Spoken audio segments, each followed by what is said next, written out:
Boop. There we go. Okay, so let's talk about what you guys did last week, real quick. Oh God, do we have to? I didn't know, as I was not here. First, there is half a recording that that was missing, where Nate had to where Penumbra dealt with one of his contacts. Mm-hmm. And you learned something about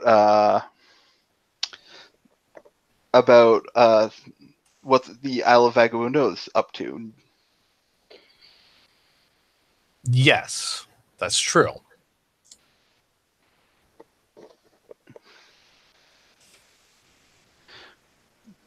Would you like to extrapolate on that? Shit. Okay. You wanted me to extrapolate. So, what I learned was that the Isle of Vagabundo is it's just setting up a foothold in Halcyon City, and is on the lookout for tough motherfuckers who can act as enforcers and the like. And there is a former Aegis agent. Good, pull her name real quick. Carbine, yes. A former Aegis agent named Carbine, who is rumored to be back in town, in order to join up. But it seems like they're doing something big, or they're gearing up to do something big.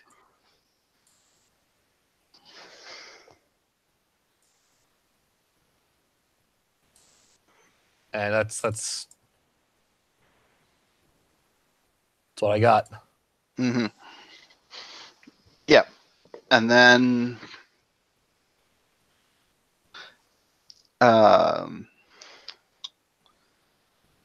I think Show was looking into something. I can't quite remember what it was. I was looking into maybe having the quantum computer at the university, right?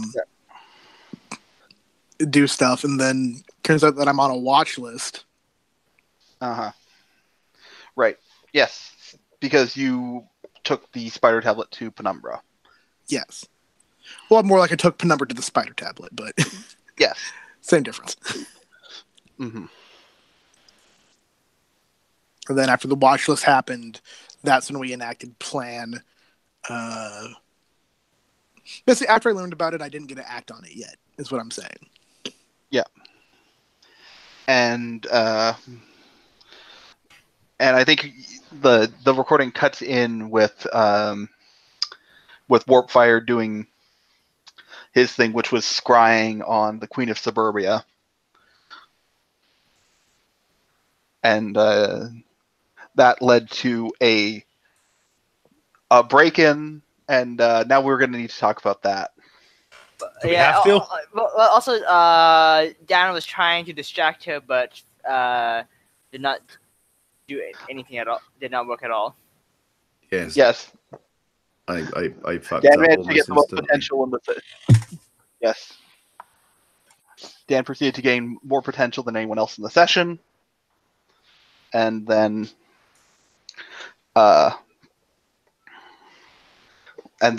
Luke had to go before he died. So, so about that heist you pulled off, would you like me to give out the highlights, or do you guys want to tell your own tale? Well, I remember Warpfire going Super Saiyan in the middle of a suburban street multiple times. And then he gave me an invisibility cloak, where we then stealthily got into the house and deactivated the security system. At which point we split up. Penumbra went into the garage and found basically we found that the whole Avon style thing, and that she's delivering raw materials to people who then build up the original product, who then sell it back to her.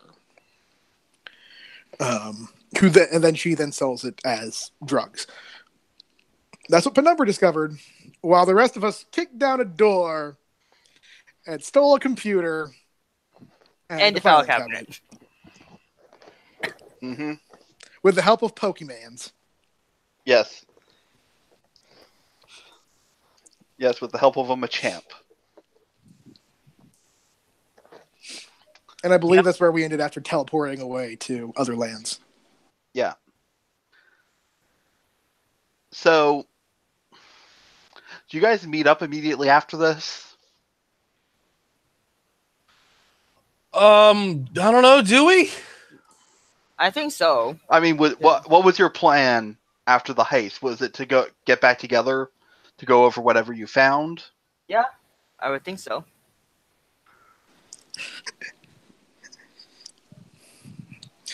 I think Penumbra just receives a text. So we're going through the files, but we still need someone to go through her computer. Since you're good with computers, do you mind helping with that? He responds, "You didn't go through the computers while you were there?" With like what, the 5 minutes we had? ...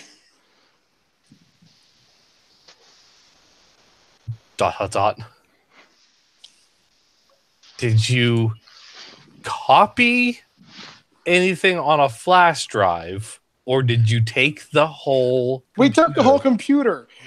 I didn't realize we were going full quiet, man. Did I not ask if you were good at stealth? You did, and I assumed that was so we didn't get caught. Now we're not going to get caught, but we have but we have files and we have a computer.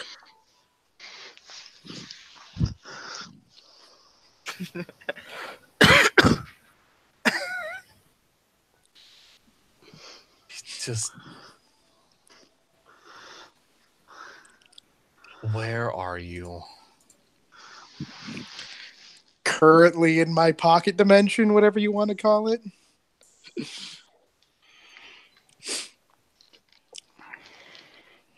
Great. I cannot look into that from here. I'll come get you. Lots of interesting information here, but I haven't found anything, the list of people we need yet. Don't touch anything. I'm going to go get Penumbra. I'm just looking to the file cabinet. No worries. No, the file cabinet's fine. Don't touch anything else. Yeah, I know. I'm not very good at computers. I know.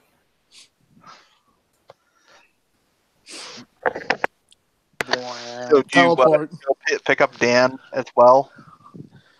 If possible, yes. We haven't heard from Dan. Penumbra sends a text to Dan. Well, I was kind of thinking that Dan once his target had basically just blew him off and gone away, he would have tried to text the other guys. Maybe they're just there's an ironic. There's just an ironic. That's why we know we were on a time limit. Fair enough. I would almost just want like an ironic time-delayed cell phone tower mishap to just make it so now is when the text message, "Yeah, I couldn't hold her for very long. You guys should get out of there," just pings up on everyone's phones. But yeah, otherwise he's probably just taking his time to get Kayla back home and squared away, and then just probably checks with, probably just sends it, waits for this text chain to start coming through. Penumbra just sends a text saying, "Are you alive?"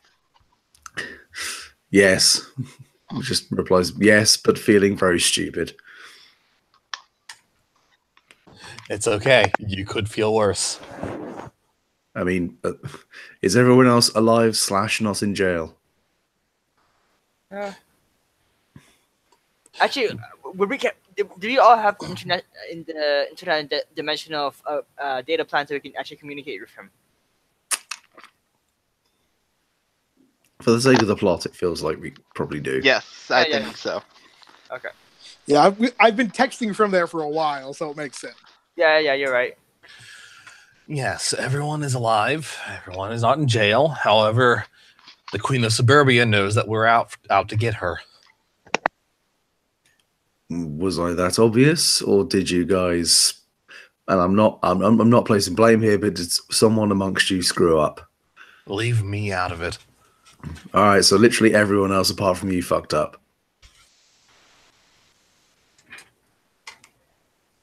He doesn't say anything. He lets the silence speak volumes. All right, fair enough. I'm assuming we're trying to meet up and try and figure all this stuff out. Mm-hmm. Cool. Where should I go? I've got Caleb stashed, taken care of, so can head out soon. So Renzo.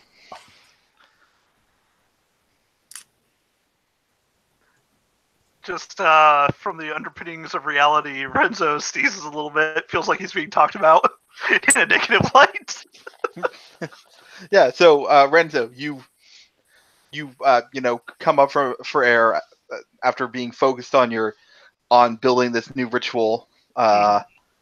You check your phone and you see all of these messages.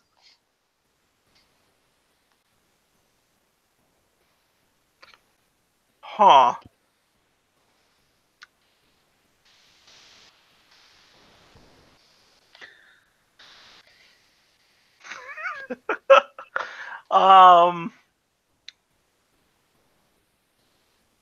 Do they just want me to change the parameters of the spell?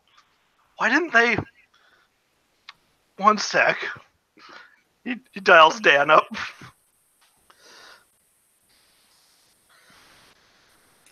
Hey, Renzo, what's up?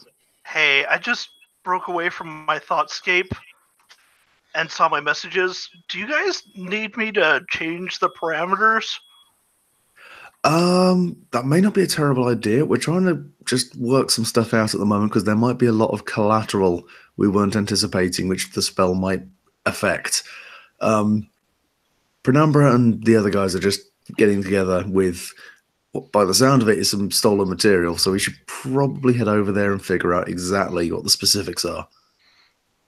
You know, I've been thinking about the whole aspect of us heroing, and I don't think I should be anywhere near that evidence. Why? Honestly, if I pulled too much crap, I might not get citizenship.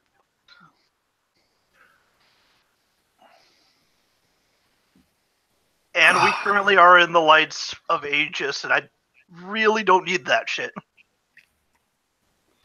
Granted, but at the same time, we do seem to be the only people with a lead on this thing, and not taking care of it could lead to much bigger problems than you not getting your green card. Fine. So, Renzo, I'm not saying don't be concerned about it. It's a perfectly valid concern to have, but as of right now, we are probably the only people who can effectively try and stop this. I think that's going to have to count for a bigger priority right now. I mean, it's not the worst thing I've ever done, sorting through stolen... What? Is this a computer thing or files?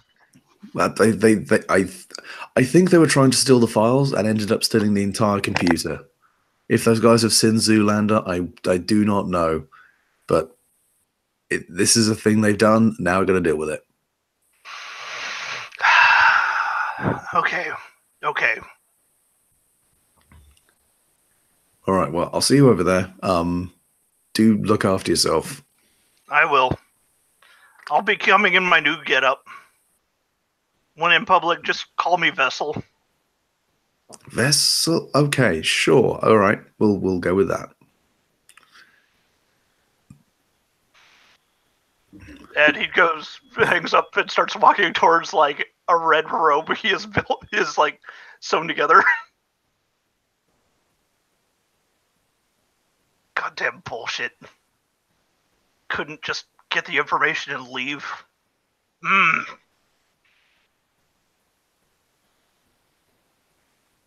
And he suits up, and yeah, that's probably the end of the scene there.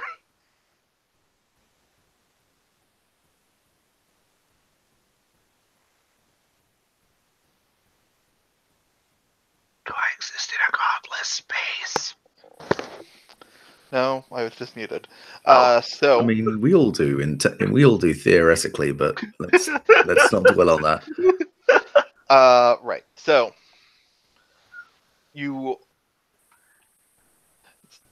either individually or all together, you are teleported into Show's pocket dimension where there is a computer.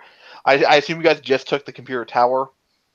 No, they took the cabinet that had all of the files in it too, didn't they? They took the filing cabinet. Here's my question: is it one of those like Mac computers where the monitor is also the desktop?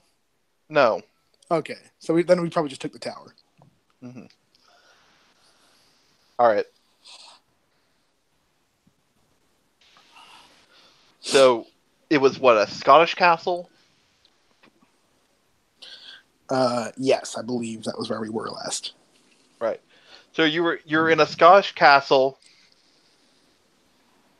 with a stolen file cabinet, a stolen computer, and a Machamp. Holding a large file cabinet. Yes. The Machamp is holding the file cabinet. Penumbra just folds his arms. Ah, warp fire! You're making good use of your powers. Dan Do just you have outlets? Yeah. I mean, I'm going to need to do some, like, plug conversion, stuff like that. But, yeah. Do you have a monitor? Going to need to do some plug conversions, but yeah. Dan's just standing there looking at the Machamp with the most deadpan expression on his face. And after about 45 seconds goes, "What?" Why does it have so fine of hair all over its body? What? Lorenzo gave me an idea, and it seemed to work. You've diversified into Pokemon. Yeah, there was some stat books made about Pokemon, so however Just- D&D seems to work. Dan just ignores that for a second, turns to Show and goes, "Are we insulated from lawyers?" That's a good point. I mean, like, they'd have to have my permission to be here and link through my book and everything, which is always on me and never leaves my side. Okay, so we're probably not getting sued right now, but just looks back again and goes, "This in public." Anyway, You should be worried. They might send a kaiju. no, that's racial stereotyping. They don't send a kaiju for legal reasons. I'm just imagining that Nintendo's notorious lawyer is actually a kaiju. It's a kaiju wearing a hilariously small set of spectacles. It's And like, only a tie. Yeah, it's the Japanese equivalent of Peter Silvertail from Base Raiders, basically. That's what I'm imagining. but like 3 stories tall. But like 3 stories tall because it's a kaiju. Poor celery kaiju. In this universe, is Pacific Rim actually like an Ace Attorney style courtroom drama? I'm just picturing him after work, like having a party and just getting drunk on sake with his coworkers.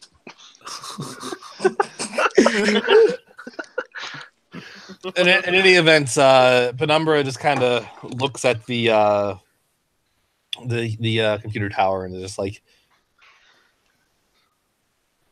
I would honestly be better suited having this in my lab, but I'll do what I can with what I have. We really worry about. Yeah, I guess so. You don't worry about any tracking or about that or those kind of things, right? Well, we can get it to your lab if we really need to. I just, this was a quick exit. Warp fire. our talents lie elsewhere. Why don't you use your magic to pop those locks so we can start looking over the paper files? I'll have the Machamp just grab the lock, crush it, and toss it away. I want you to cast knock on the filing cabinet. No, I'm sad. It's being held by a Machamp. Why would I cast another spell where I can just have the Machamp just look at it and just crush it? I'd like to point out that the lock is like part of the top of the cabinet. Fine. I mean, you could have the Machamp just rip the cabinet apart. Yeah. But Fine, I'll have the... Do what feels right to you. I'll have the Machamp rip the...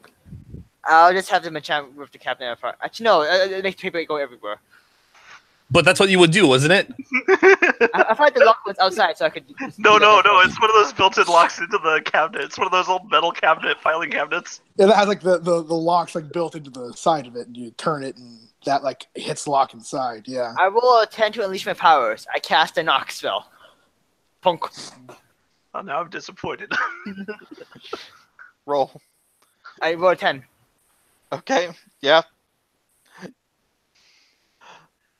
Yeah, you just knock on the cabinet and then it unlocks.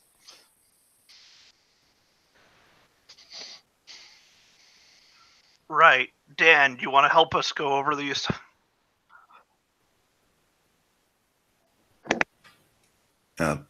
Sure. I mean, anything I could do to help, guys. Here, start giving me a portion of these. Are these tax filings?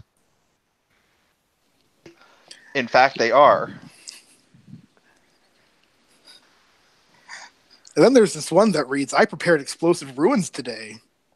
Mm-hmm. No. Only one of them is a witch. I do remember that being a thing. Yeah. So, for those working with the paperwork, you sit and read through this woman's financials. You find a lot of non-incriminating documents about a small business. The bottom drawer has her passport and her kids' birth certificates in it.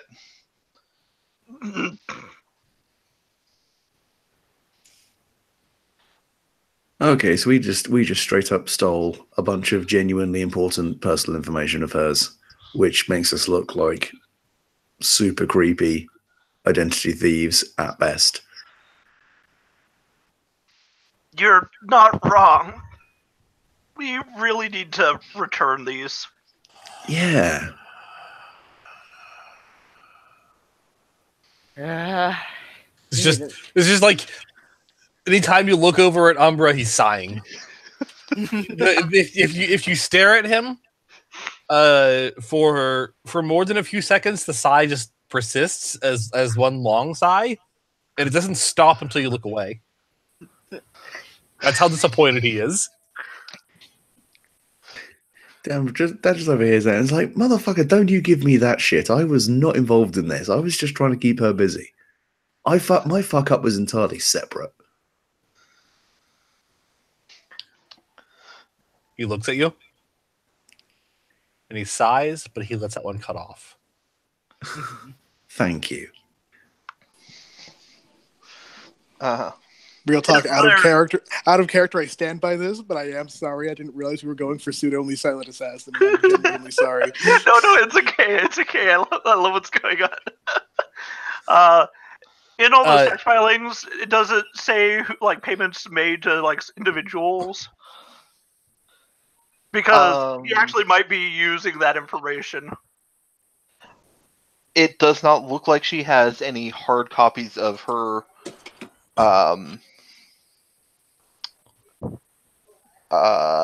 what's it called? Of her like receipts and like all the payments to do with her business. It's basically like money earned, money like Yeah, she's not using employees; she's using associates, like people who are like third party. Yeah. So that information is not inside of this file in cabinet. Yeah. Okay, once Penumbra, incidentally, will as soon as they're able to actively plug this computer in, he'll pull out like a tablet or something, because I'm sure this is this is at least a Windows 10 computer. So he'll get out a tablet, Bluetooth it to the tower, and we'll start looking through using the tablet as a monitor and a keyboard and also a mouse. Mm-hmm. right, we've scanned this. Let's put everything back where we got it and prepare it. Best of luck with that. Mm-hmm. So, she quick should question. already be home and already be dealing with authorities or associates. Hey guys, quick question. Who wore gloves while dealing with all this paperwork? Funnily enough, Renzo did, because he's wearing red gloves with his red robes. Did What about the Dan rest do of you that? nerds? This is mostly for Dan and Warp Fire. John, Yeah, you're an asshole. I'm making a point of if your plan is to return the filing cabinet. If it's okay for Dan to have come in costume, then yes, he's wearing gloves. But considering he just did the school run, he probably didn't. What part of costume? I never say it comes with gloves or not. So it looks like the costume I picture had gloves. So I'll just say yeah, his costume does include gloves. And Worth pointing out, by the way, Dan's fingerprints are all over that. That's fixable. yeah,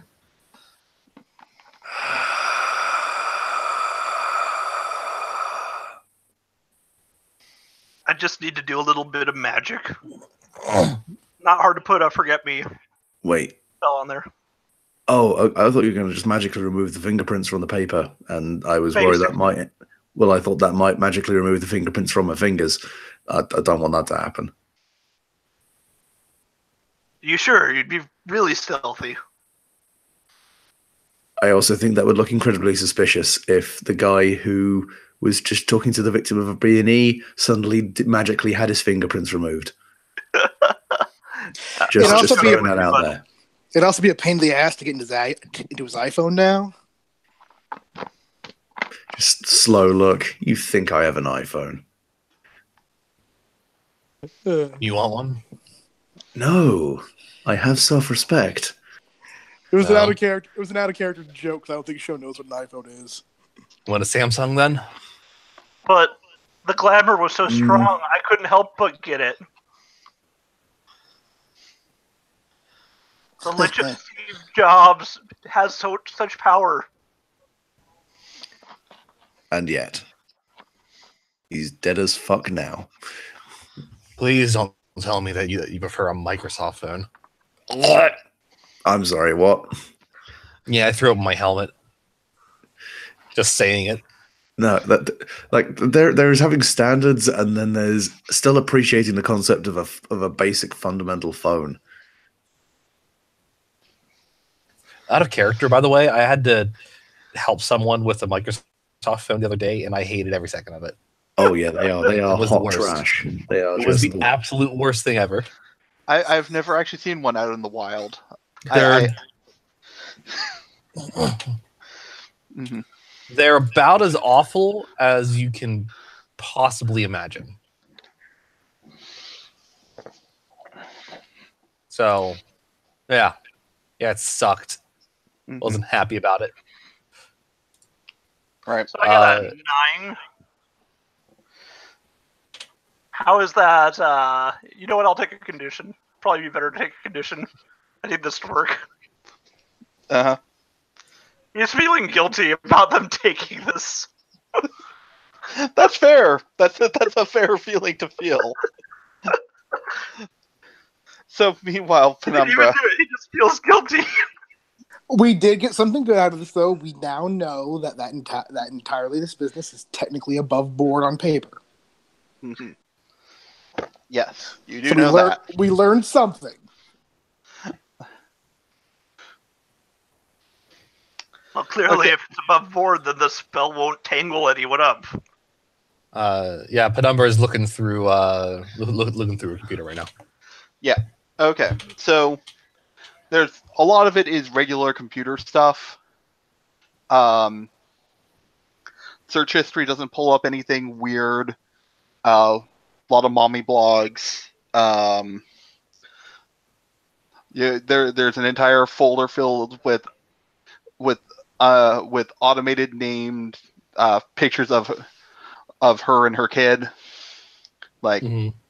regular stuff. And then you find a deeply hard encrypted folder, like deep in a subdirectory. Ah, there we go. So this is either the crime stuff or this is her porn stash.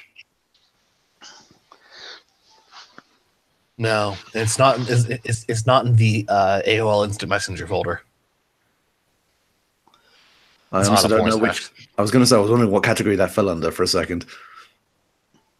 Everyone puts their porn in the AIM folder. Dan just looks over at Show and Renzo and everyone else and goes, "Well, I know how to find Penumbra's porn." Ha. And I'm going to go ahead and unleash my powers, and I'm going to use one of my gadgets. He takes from one of his side pockets.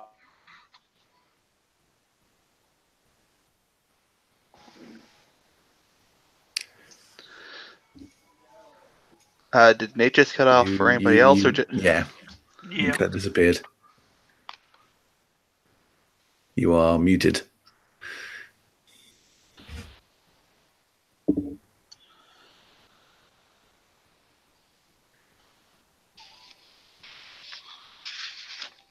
Hi, that was weird. There you are. Ah, Mhm. that was weird. Welcome back. Thanks. You were taking something out of your pocket. Yeah, he takes out a thumb Gotcha. drive, and plugs it into inside of his tablet, and will start working on something. So I'm going to use Superior for release my powers.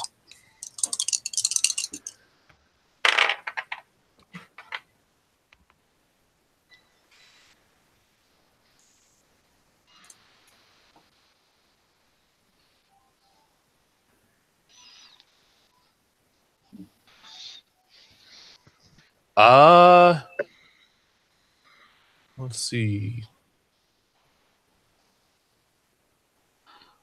Do I have any forward that I can use on this?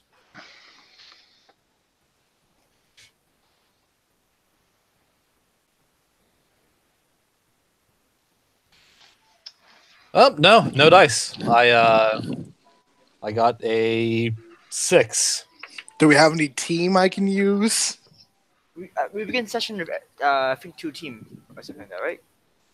So we should always begin with some team. Yeah, Okay. you start at everything with. Yeah. All right, yeah, sure. Yeah, like I'm toying with the computer and getting all the cables connected and stuff in my own weird way. So something's going on.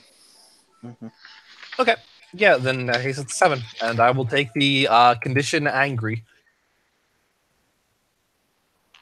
Because you have to put up with these idiots. I have to put up with these idiots. Yes, exactly. All right. Okay, so this encrypted folder has her entire client list, as well as all of the numbers of like product moving in and out. There's nothing. It's all couched in the work safe terms that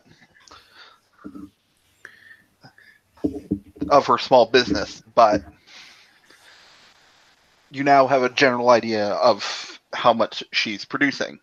Mm-hmm. You can even see the point where you took down the Queen of Cauldrons and the supply shipments dropped off. Mm. It looks like the Queen of Cauldrons was actually supplying her with some things too. Yeah, well, like you found out, the thing with the Queen of Cauldrons was she had the big portal that could bring in the most Mm-hmm. material from the other dimension. So she was semi-acting as a warehouse just because she had the biggest door. Yeah. mhm. In a way, I think we took out we took out their warehouse. Yeah. Mhm. So there's that. Well, it's good that we started with the big one at least. A little bit lucky.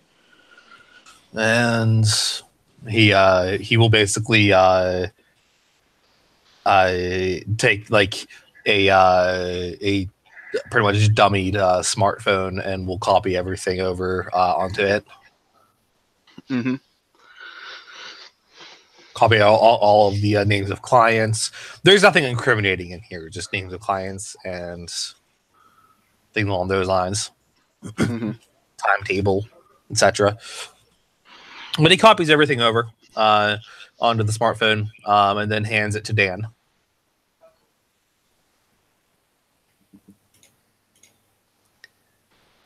Oh, all right. Thank you. I will. Guess I'll hold on to this. I do have one quick question.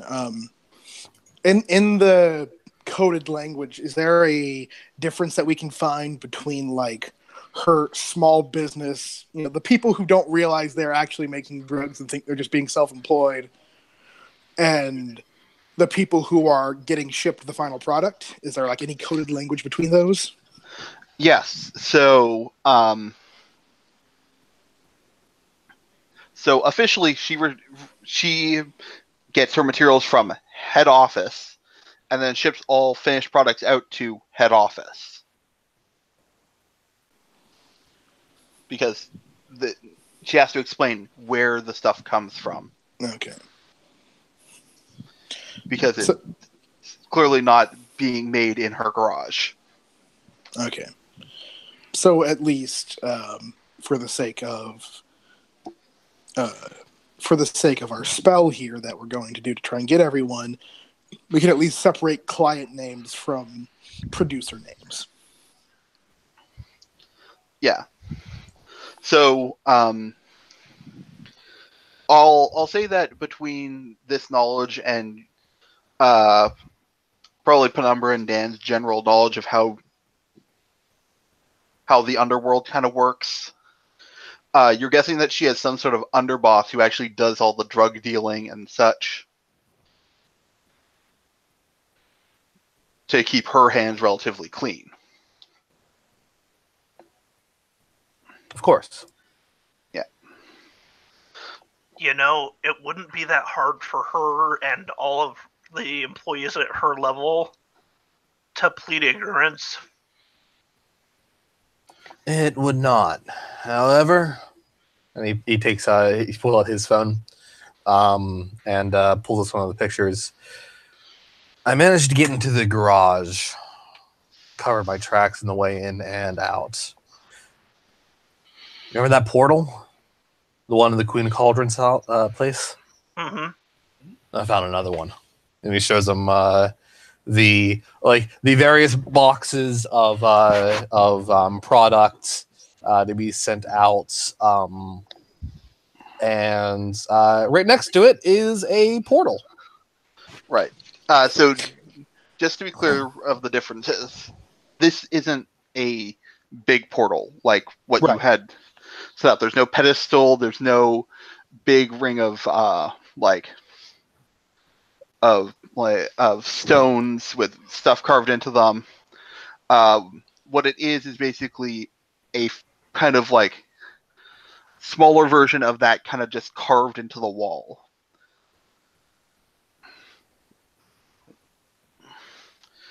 And it's most likely, and it's again much smaller, like big enough that you could push like one crate through at a time, kind of thing. But Could I hypothetically throw out, I don't know, maybe with Watch the Seedlings glitter, I don't know. But could I throw out that maybe it's it's actually a communication device? Like some sort of magic mirror style thing? Possibly. What it actually what it's actually meant for doesn't matter as much as it's here. mm-hmm.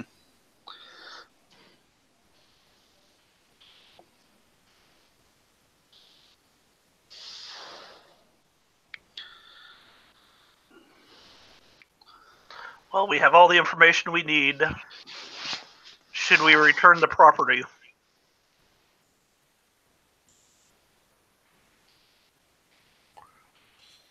You guys are more than welcome to give it a shot. I mean, how long has this been? Probably about An hour and a half. yeah, that sounds about right. About an hour and a half. She's probably aware it's gone. Probably better to return it then. It has her frickin' kid's birth certificate and Okay. her passport. But how do we do so in a way that 1 doesn't get us seen, 2 doesn't get us caught by the cops? Hey, Workfire. Well, one thing is to always say we stopped a burglar, robber. We were chasing down a robber and stopped them and Nah, that's not gonna fly. Just like warp it onto her front lawn somehow? I was thinking maybe get her to her garage. That could be the one thing we could possibly do that wouldn't give the opportunity to take it any further. So how are you going to get into her garage? Just so you know, the garage is prepared to be lit on fire at any time. Here's She what has I'm it- going to throw out. She has it set up independently to burn without actually affecting her house. So hear me out. Mind showing me those photos of the garage? Penumbra? Yeah, he does. Is there enough for me to have good reference? I will say that the portal alone is probably good enough because of, again, the rarity of these portals. Okay. Well, this is risky, but I might be able to get us in there. We really don't need to get in. We just need to drop off the filing cabinet and the tower. The only way I can do that myself in my capacity is by teleporting in there, putting it on the ground, and leaving. And by leaving, I mean teleporting back out. Well, I can always try sending it back. That should work since it was there previously.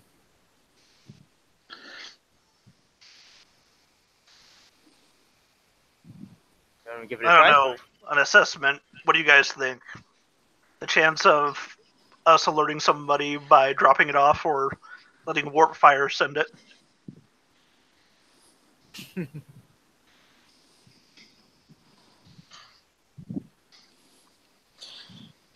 I'm going to abstain from this vote just because I know my way works, even if it is a little bit riskier. Though I trust Warpfire to do his thing.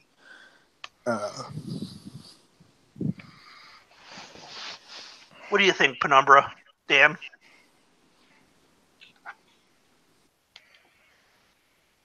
He just kind of like looks, shrugs. I'm gonna leave it to them. You know what? Show really wants this. You got it, man. Yeah, I was going to say I'd rather make sure it actually gets where it needs to go, rather than just bamfing it out of existence and trying to rebamf it back to where it was. But let's maybe not put it in the place where it can burst into flames. You know the room that you got it from good enough to write it in, right? I mean, you were there. Probably, but the big issue is that the cops might be searching that room. Yeah. Plus, Which didn't she? The cops would also be searching her garage, so she must have some way to make sure she hides or moves something, or was she just not call at all? Since she does have some incriminating, something going wonky with her garage. They're not going to be getting into her garage. She's not going to let them in there. basic idea is if we manage to get it in there, it's going to make sure she wants to stop any further investigation into where it went. The last thing she's going to want is the police trying to work out how it got back into her garage if she doesn't want them in there. Fair enough. All right. Show, if you're ready, I'll give you a hand. All right, give me a moment to do some quick writing, and I should have a way right into her garage. If one of you guys wants to go and just make sure I don't know if one of you guys wants to like just kind of walk by and keep an eye and make sure the cops aren't in the garage, but You get me over there and I'll do that for you. okay. So I'll teleport Renzo at least to like whatever the closest spot I have prepared, which might just be the Hope and Ruin, and I'll have to do like a bit of a jog or whatever. But can you put me down in Vanderbilt? Can do. Appreciated. I teleport everyone to their desired location. And then flip through some books, open one, hand on the page. And then I go back to just doing a quick writing of that, the garage. Okay. And then, Are you gonna wait for somebody to give you the all clear? yes. All right. So who's checking out the house? Renzo is for sure. As a new hero. Mm-hmm. Not to mention Renzo is completely uninvolved with this crime. Okay, so Renzo, you can see from the outside that the cops are definitely there. There's a police car outside, and the garage is open and empty. You can see crime scene photographer taking pictures of the gate carved in the wall. You also see a Isle de Vagabundo robe haphazardly thrown over a overturned shelf.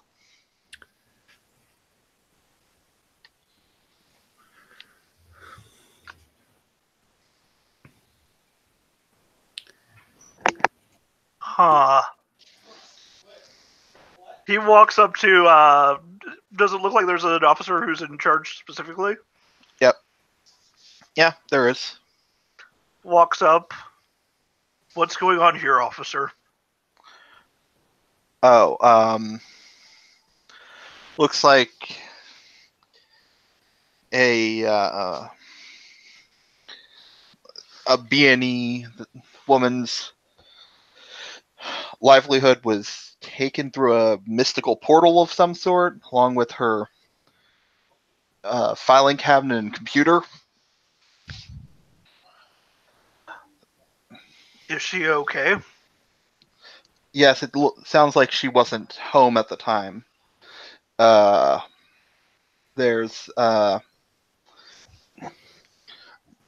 currently on the lookout for these suspects, and he will bring up on a tablet pictures of Show, Warpfire, Penumbra, and Renzo. Huh.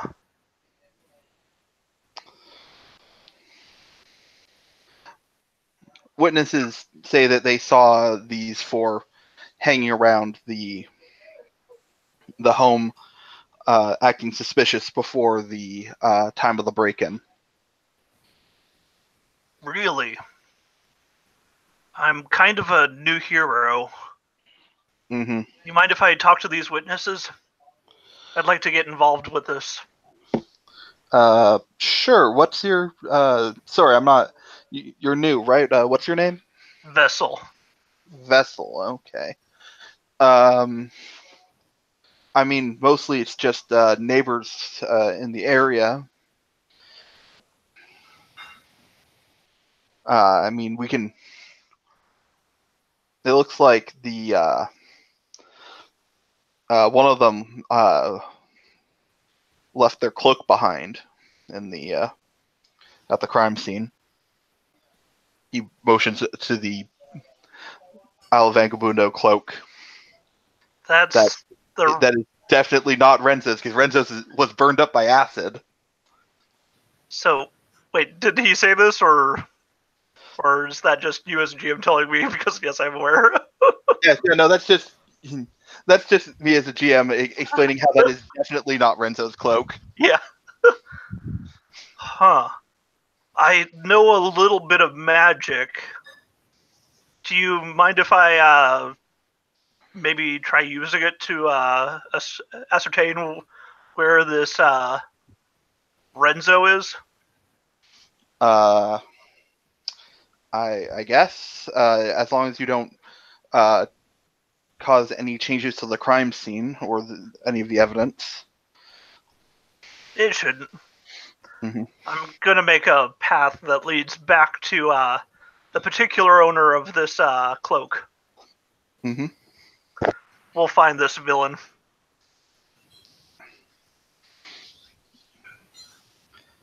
And he walks over to it and starts getting some supplies out of his pouches and gets ready to find out who the heck actually owns this cloak and is messing with his name. Mm-hmm. So that's a 10, and my weirdness freak is +2, so yeah, that's a 12. So yeah, he's going to use the same sort of spell that was leading him towards. Wait, was it this woman to begin with? No, it's the third one, the one you have no idea about anything about her. Yeah, he's using that spell to find out who this cloak belongs to. Okay. Using it as like the sympathetic connector. Okay, yeah.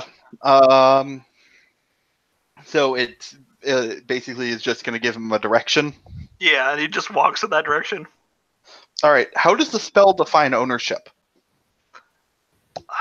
You know what? Let's go with the last person who wore it. Okay. Or touched it, or No, because in the grand scheme of things, this could be just one of many cloaks given out by his father, and he doesn't really want to get pulled to his father. So he's going to go specifically for the person who wore this particular uniform. All right.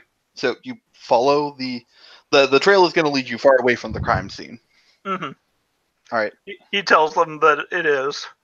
Yeah. All right. Do you want to come along and apprehend this criminal? I could use some assistance. I don't know if we can spare any units. Why don't you give us a call when you think you have them cornered? Certainly. All right. By the way, do you tell Sho not to teleport it directly into the middle of the garage? Yes, he quickly does that as he's walking along. All right. They've emptied that out and have taken photos of the gate. They're saying that the theft took it through the gate. wait, didn't the Penumbra only take photos and not take anything? That is correct. Yeah, Someone else came in after us, basically. or they're covering up. Technically speaking, Penumbra did in fact take one thing. He has one vape pen. Peach. That is true. He was going to run a chemical analysis on that. Mm-hmm. I'm currently trailing whoever left false evidence behind about me being at the location. Also, you guys are wanted in connection with the theft anyway. Is that like a text you're sending everybody? Yeah. Wait. Who the hell saw me? Well, Penumbra, there was this point where you were standing next to Warpfire when Warpfire was going Super Saiyan. But the thing is, they also I don't remember Renzo that, to- actually. Yeah, no, no.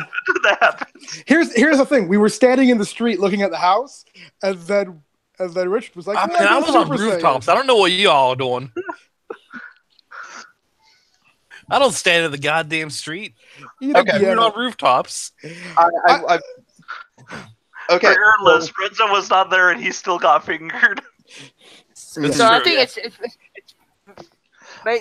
it may have made a scene, but at the same time, it put a lot more people that were not there as well. Like the Man in Black and Lorenzo were fingered No, as well. they did not actually put the Man in Black in there. Yeah, no, Nope, they did not. They're fingering everyone else. Which here's the thing: on the one hand, like this is like. It's like, yes, we are responsible for this crime and maybe left a bit more evidence than we should, but we're also being set up. And Renzo is going to correct that. Okay, so Renzo, you follow your compass. You follow it. You follow You it. tell everyone else that you're following them so And we then can back you up. Hmm. You follow it to a construction site. I assume you walk into the construction site without, even though you should not be there. You know what? Once he gets to the construction site, can you get a feel that it's leading directly to the construction site, not like Not up through it? Yeah, it's leading to the construction. Like you can circle the block basically, Mhm. and like triangulate that it's somewhere in the construction site. I mean, he's done reconnaissance before. He'll prepare himself if it's an actual like member of Vagabundo. He might have to fight them, but better to fight them on like a different plane of existence where it's not visible. So he'll quickly find a shadow and enter the shadow dimension so that he can just walk in without like normal people being suspicious of him. Mm-hmm. Why don't you make a roll for that? I certainly will. That is a 7. How Alright. is that unstable Um, or temporary? it is unstable in that you, upon entering the shadow dimension, you are immediately aware that something has become aware of you. It might be that the large number of people passing in and out of the dimension in this particular space has. Attracted something unsavory? Mm-hmm. Well, if it comes to it, it comes to it. Let's go in. Right. So you walk into the construction site and you see the shadows of people walking around, but the compass actually points you to some freshly laid concrete.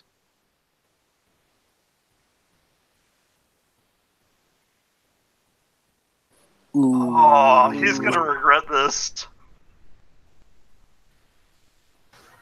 He sighs, reaches into his robe and pulls out a book.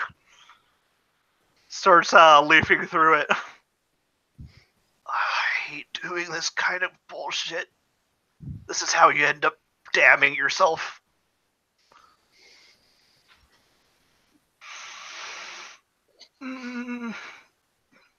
And he is going to use a type of magic he does not normally use Mm-hmm. to ask a person questions. He's going to raise the ghost of this servant of Vagabundo. All right. So what I'm actually going to say is you need to roll Pierce the Mask, but with Freak. Okay. Let's see. That is 10 plus 2 is 12. Okay, you get 3 questions from the spirit.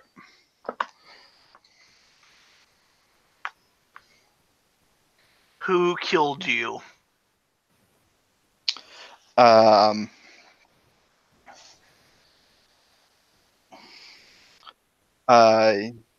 he says, hold on, I actually have this.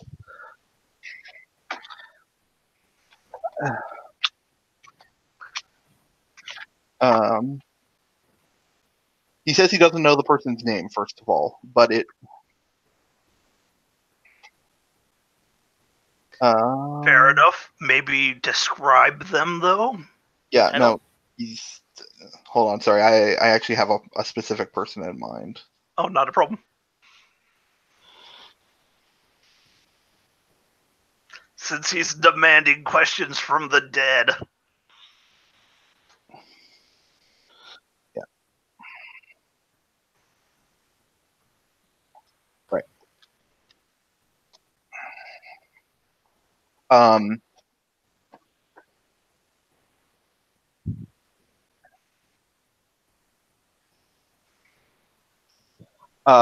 He gives you the name.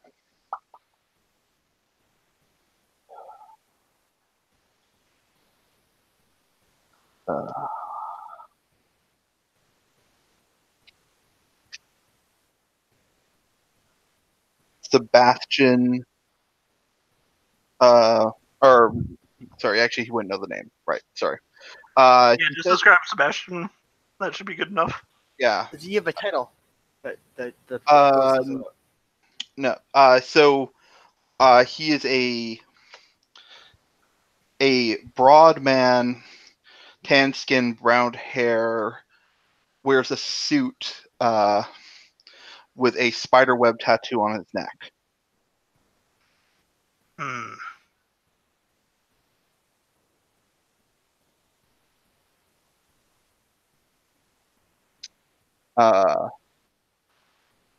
Yeah. So that's Do you know the relationship between this city's mafia and Vagabundo? Are they in cahoots or are they enemies?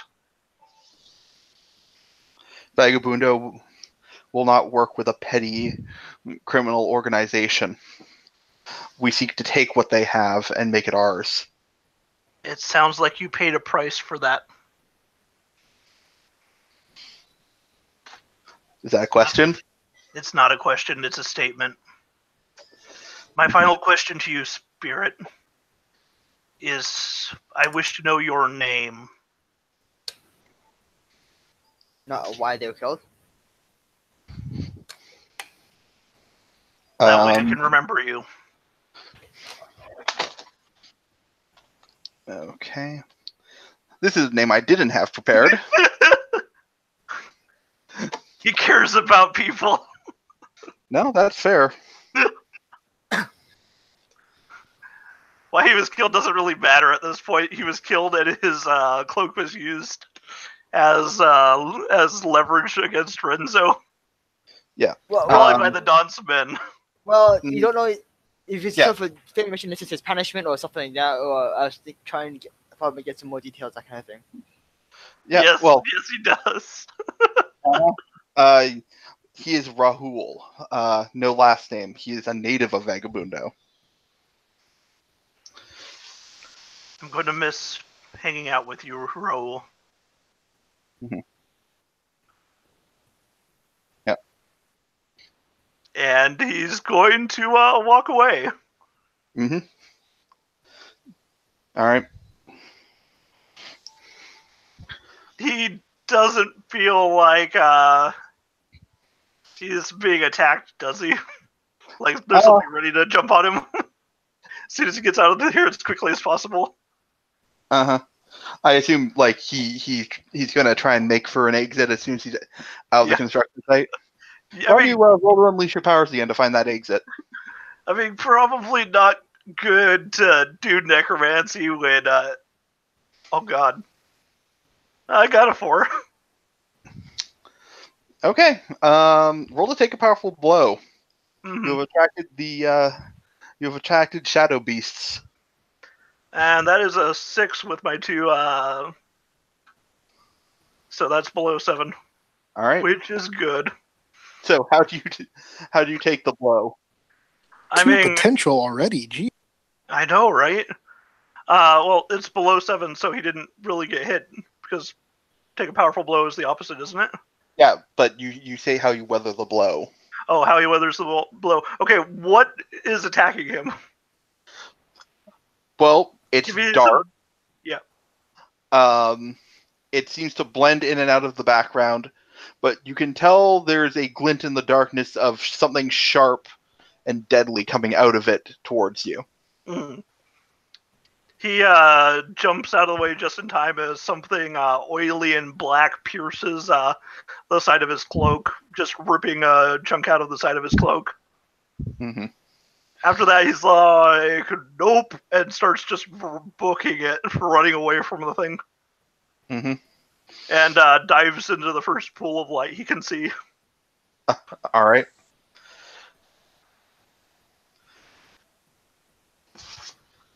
Once he gets through, he just starts, like, exhaling heavily because he was just running and he's, like, red-faced.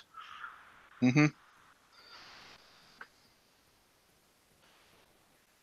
I just made this. Gosh. Oh, it didn't cut anything. Okay. You're pretty sure it doesn't have anything of yours to track you, you think.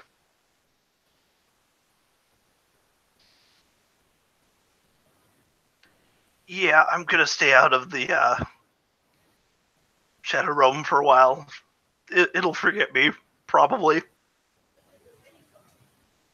Mm-hmm. And I've never seen one come to this side before. Oh.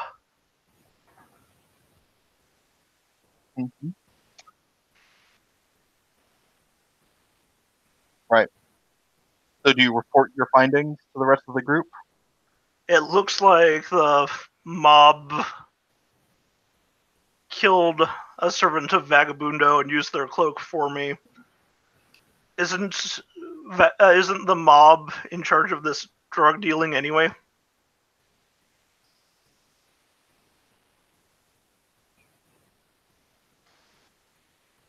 In other news, will I drag the entire mob here if I set this spell off? That's a good question. That is a good question. Yeah, it's a good question. It's almost like the more and more we look into the in-depth details of using magic to try and fix this problem, the more we discover really, really, really bad reasons why we shouldn't. Well, we do something a bit on a large scale. I think if we were something smaller, it wouldn't be as bad.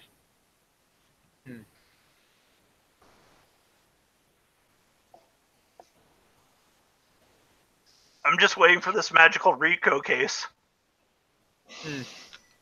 Lauren, what was the name again? Edit your characters in costume.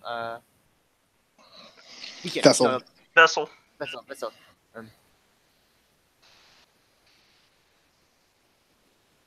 Vessel, how hard would it be for you to kind of change the range so we can only use it at a smart area of time and slowly get them so we only get a bit at a time, so they might not notice at first, kind of thing. I mean, it requires some changes. It'd probably be easier than the exclusions I'm going to have to make.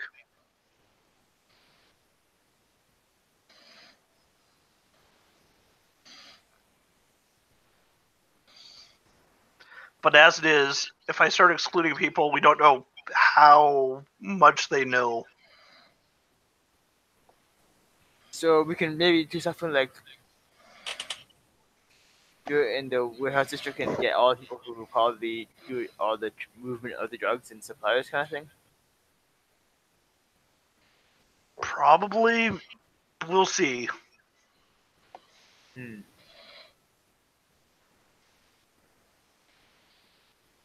What do you guys think?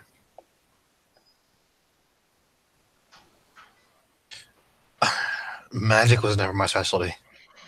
I never had the knack for it. Well, I'm just talking about the idea of, since this sounds like it's going to be a really big problem if we do this spell citywide, we focus it down to just the warehouse district and see if we can get any of the actual dealers and suppliers who carrying large amounts of it there. I think it's still not a bad idea to do the spell. That's it. But I think it's if we do citywide, it'll be too much trouble. But if we focus it in just the warehouse district, Here's the thing: we were originally going to do this with the backup of Aegis, and now we've got an arrest warrant on our heads. Yeah, I'm gonna go talk to them about that. Yeah, same.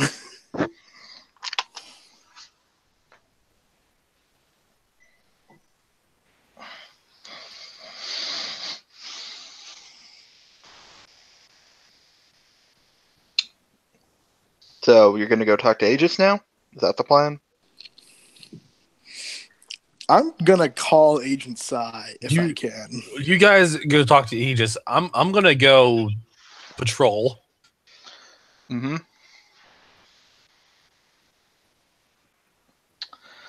Not What's a Dan problem. doing? If you're patrolling, though, see if you can't target the mob. It might be beneficial. Mm. All right. I'm going to have to come upon them committing a crime, though. That really shouldn't be that hard. They are careful. When I go patrolling, usually what I find, muggers, carjackers, petty thieves trying to break into ATM machines. So they're definitely not the type to do smash and grab jobs. Not that I found, but the night is young.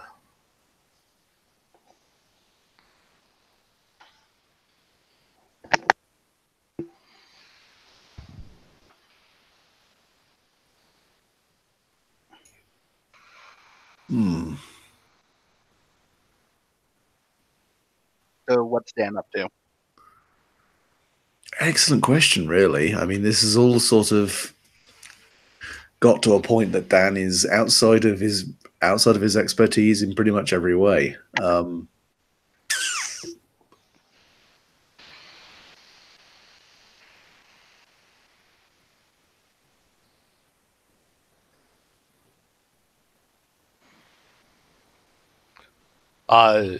Penumbra will say that you can patrol with him and Vanderbilt if you want, if you're looking for something to do. Also, out of all of us, he doesn't have anything on his head. He could be our liaison. Yeah. Like Penumbra probably like sends him a private message, like just to Dan, not to anyone else. Just mentioning like if you want to, like if you're itching for something to do, you're more than welcome to join me in Vanderbilt. I'm patrolling mostly to let off some steam. You're the one person in this group I can tolerate right now. He doesn't say it explicitly, but that's probably what is currently implied. Ouch. Well, Renzo's good, but Renzo's doing some shit right now. Like Renzo's fine. And Renzo's not busy shouting at dead bodies. He didn't know that. Talk to me. Slap. Give me your secrets. Slap. This one, it's so cold. Won't give up any information. Ew. Just no. Cold because it's a corpse. You're going places. Shut up. No, never mind. Fucking hell. Yeah, I mean, I guess at the moment, just I know that Dan is like the one guy not currently under fucking investigation, but he doesn't want to burn that bridge until he's got a game plan figured out. Like, I'm not going to walk up to Aegis and be like, "Hey, I represent all those guys you're looking to try and hunt down and arrest. Oh, I'm being held as an accessory. Great." So yeah, he'll probably just go out with Penumbra, just desperately trying to figure shit out while he's doing so. Mm-hmm. Remember the last time we tried that method of like, hey, I'm representing these idiots? Didn't go well for. Actually, I think it went all right for Show. It went badly for Warpfire, but Show's on a watch list now, so I don't know. Yeah, it didn't go well for you. Also, what did I roll for looking for trouble? Plus superior. Okay.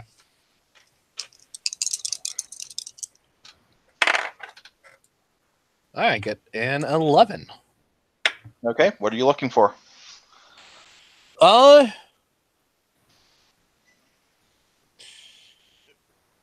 Mob activity that is very that is evidently illegal or like obviously illegal. Okay. All right. You Probably nothing that is too potentially lethal on our part, because he doesn't actually know how often Dan patrols and deals with things like guns. Mm-hmm. So what do we find? Okay, so you're looking for obvious non-lethal mob crime. Yes. Or if not non-lethal, like then a small amount of dudes. 3 guns are way better than 15, is what I'm trying to say. Oh, okay. Yeah, sure. All right. What about if there's 0 guns, but people have superpowers? How does Penumbra gauge that? That's fine. Okay. All right. So, what you find is 3 of the mob's enforcers in their 1920s suits shooting fire out of their hands at a woman in combat gear wielding a very familiar magical staff. Who's it familiar from? It's the same combat staffs that the Isle of Vagabundo uses. Ah, okay. Okay. I imagine like this is in a back alley or something, or like in like the back of a parking lot of some place that's been closed down for a while. Yeah. So Yeah. like Penumbra is like kind of like looming over from a rooftop with Dan next to him, and he's just like, gang war. Oh, great. So it's actually kicking off. Looks like. I don't know what I was thinking. Maybe I was just hoping that an island full of pirate wizards would not show up and immediately start ruining everything. But No, worse. Ninja wizards. sometimes I hate this city. Mm-hmm. It's just dumb. You're telling me. Then again, I'm standing on a rooftop with... I mean, you're arguably the most normal member of the group. And just still... There's no good way to say it. You're kind of fucking weird, man. This is coming from someone who literally had his soul sold to Satan. Vagabundo trained. Not like I had much of a choice in the matter.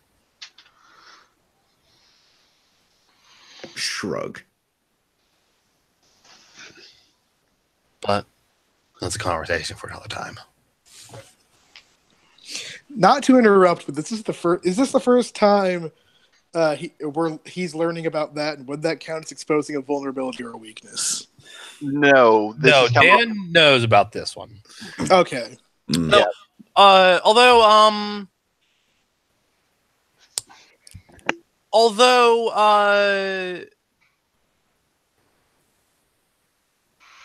that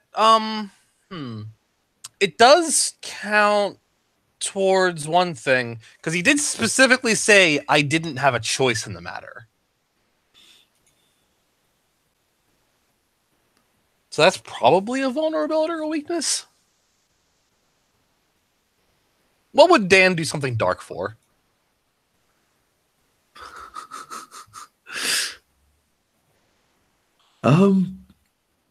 What would that do? Fucking hell.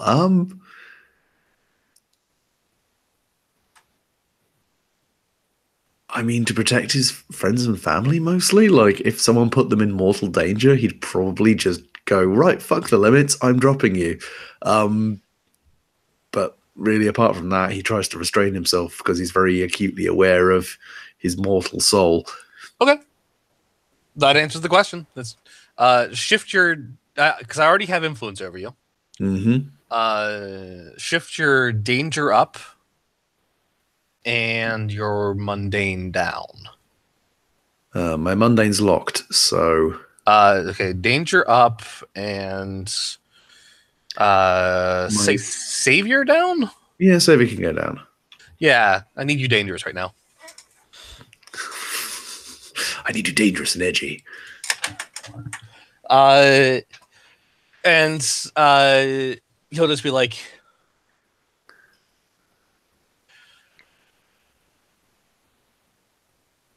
you come from... I'll flank them. You come from behind the mobsters. Alright. I assume to start attacking when you show up and start punching people? Mm-hmm. Alright, let's do this. And then, he will drop from the rooftop.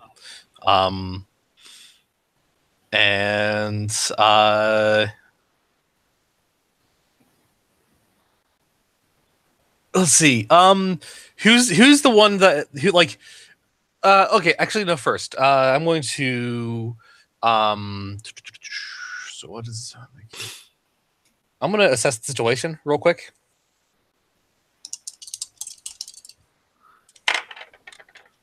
And I get 10 for assess.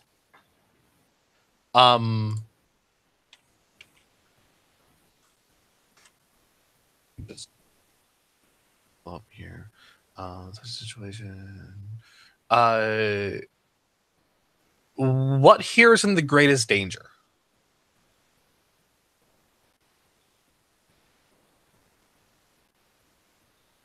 John. The three gangsters are in the most danger. Oh, they're in the most danger? Mm-hmm. Okay. So let's see here. What here can I use to neutralize this Vagabundo warrior? Well, you have a rocket launcher that shoots sticky foam. I don't have that on me. What else here do I have?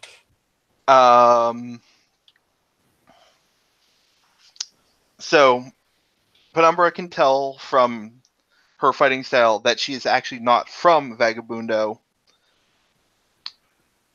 She's while trained, clearly, she does not wield the staff like she means to use it as a firing weapon. Mm-hmm. She's using it as somebody who is trained to fight with a staff. You think that maybe what you could use to disable her is that same trick that happened when you were fighting that group of Vagabundo assassins, where if you break the staff, she might not realize it's about to explode. Ah, okay.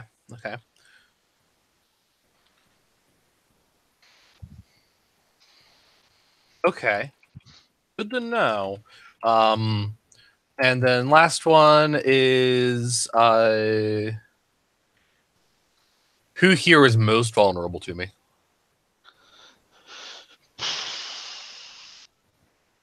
I'm gonna say it's probably. I'm actually gonna say it's the woman. There's something about you that she is not expecting. Okay.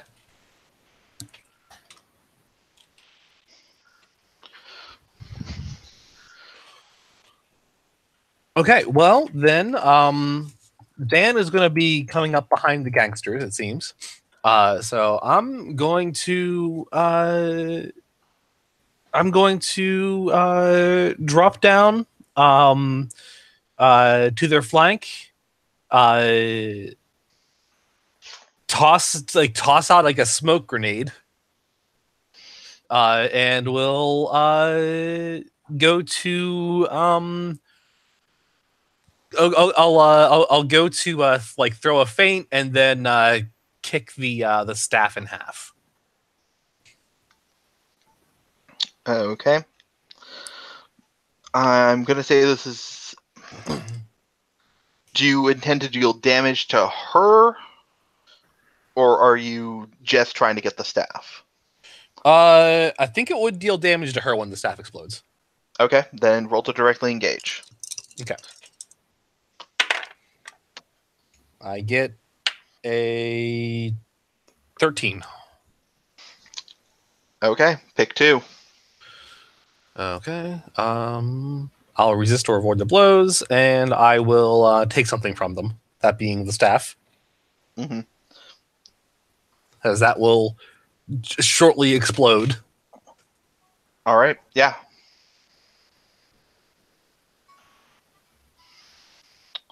Okay, yeah. So you come in and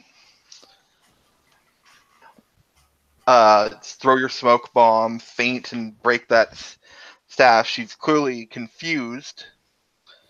And then it explodes.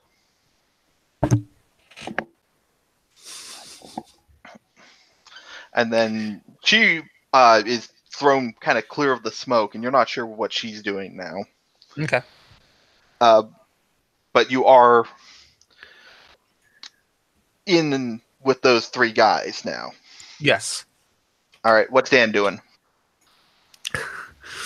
I mean, probably takes that as a signal that things are about to kick off, considering, smoke bomb, explosions, all sorts of other stuff. Part of me really wanted to try and sync the intro to Roundabout to the beginning of this fight, then realized that would have just been stupid and had no effect on anything. I mean, he'll pretty much just focus on. I'm mostly using the guitar case as like background stuff, really. Oh no, I did discover it's got a Sonic Blaster setting. Now, for the moment, we'll go with Street Fighting. Dan will just kind of prop the guitar case by the side of the alley, walk up, and just crack one of the guys around the back of the head. Okay. Roll to directly engage that threat.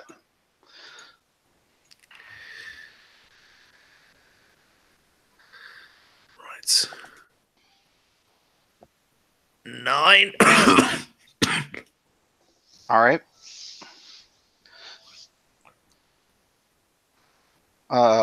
You get to pick one. Yeah, sorry. I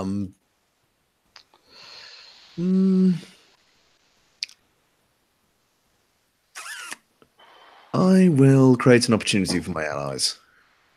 Just get these guys interested in me for a moment, so Penumbra has a second. All right. So, you crack one guy in the back of the head, and he kind of wobbles and falls over. The 2 remaining guys turn to look at you and proceed to try and light you on fire. So you're going to need to take a powerful blow. Okay. Right. Oh, there we go. There's the spicy roll. That's a 12. Okay. Ouch! Yeah, rolled just enough to get a 9 last time, and this time I only have one condition, and I rolled a fucking 11. Ouch! Yeah, very caliente. That is a spicy roll. I mean, it's either max out my conditions. Oh, you know what? I'm just gonna have Dan get the shit kicked out of him. Just Dan massively underestimates the situation and just gets fucking cheesed. Just a reminder, one of the options that we've added to 10 plus that's not listed is take a major injury, which will give you a -1 to all of your rolls until you get that injury looked at. Oh man.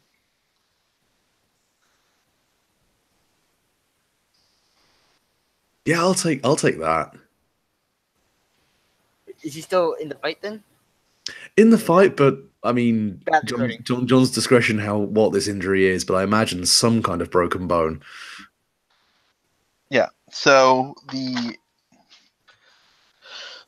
basically the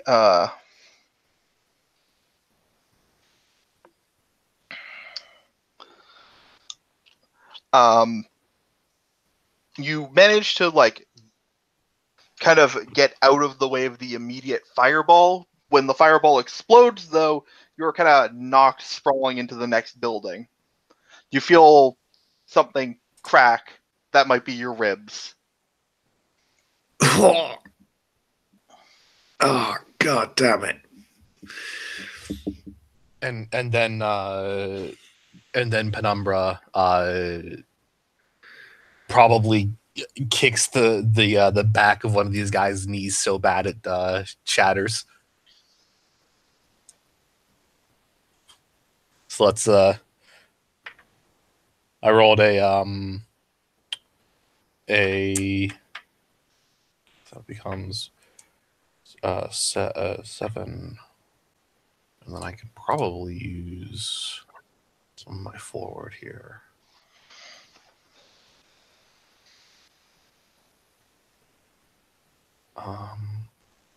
No, I can't. That's not going to be applicable. So 7. I will impress, frighten, or impress, surprise, or frighten.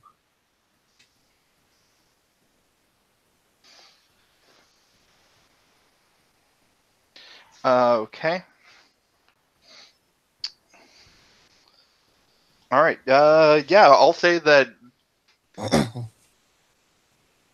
that Penumbra has a reputation, and knocking another one of these guys out has sufficiently frightened them. They are going to. The last guy is going to kind of like run off or attempt to. Okay. Can I fire a grappling hook to catch him by the shoulder and then pull him back? Sure, but you're going to need to make a unleash your powers roll. Okay. To catch him in the shoulder.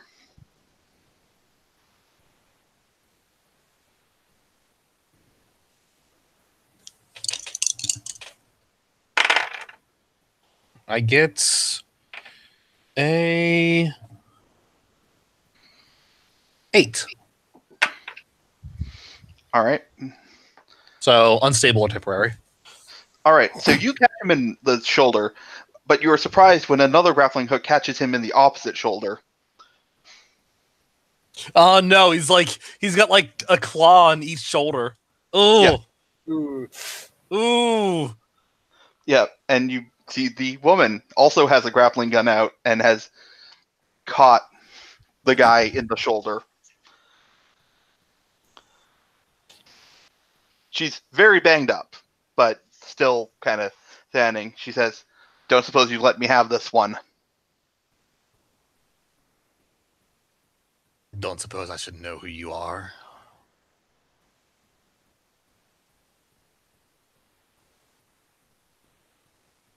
Name's Carbine. I'm working on commission.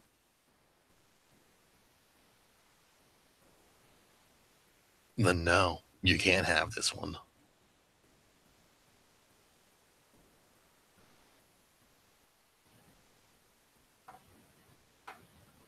All right. She'll reach behind her back with her other hand and pull out a gun and point it at you.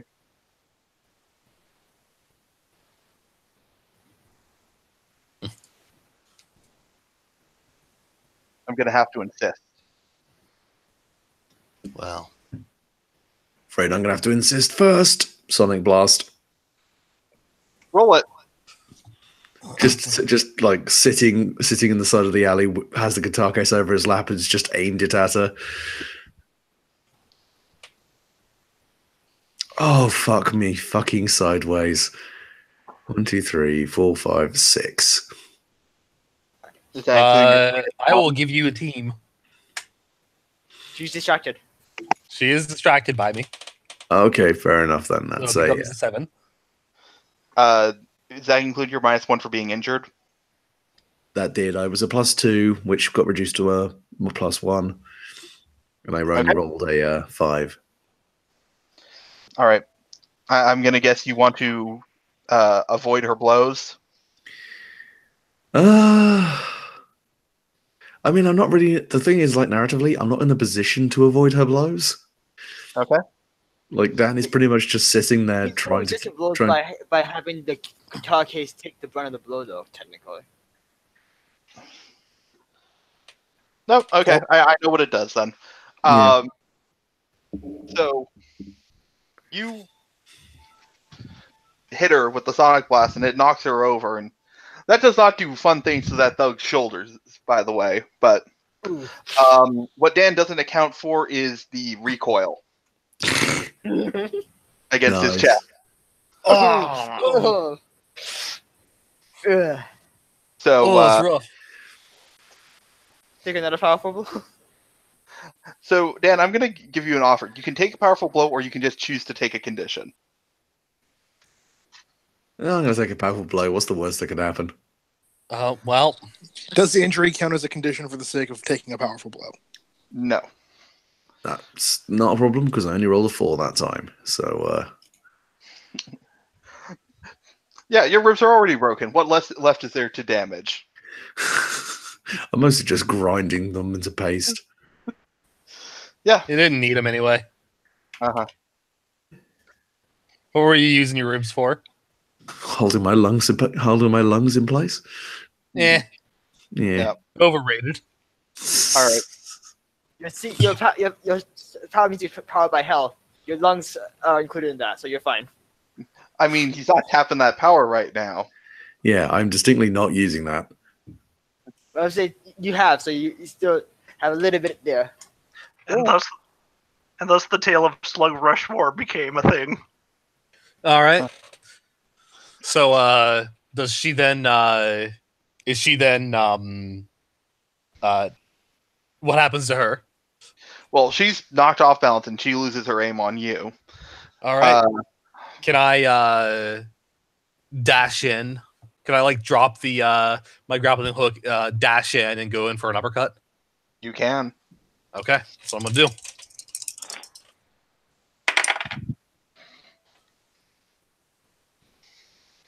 Okay, that is a. I'm gonna use my forward against her in order to make that a 10. Mm-hmm.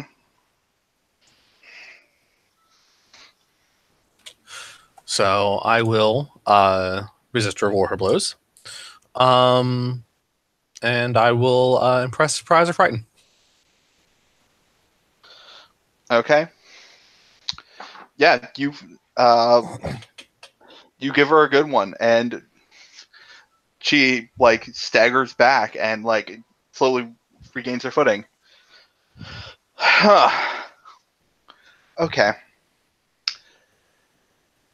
Not bad. I know why you're here.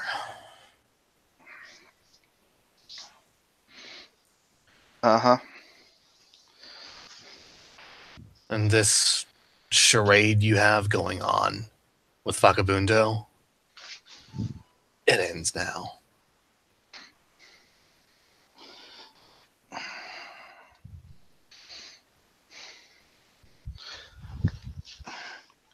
Look, it's just a job. I'm not exactly signing up to join their weird ninja wizard cult. Just a job.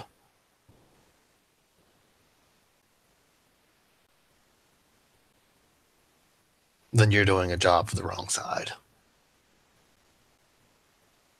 You should have assumed this was inevitable.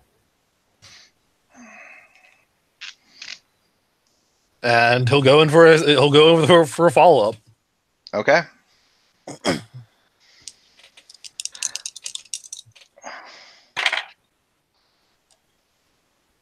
Is a 8. I have 2 forward left that I can use, I think. Exploded staff, certainly has left her off balance. And let's see. Also use the last one regarding the gangsters because that's why she was here. So I get a 10. All right.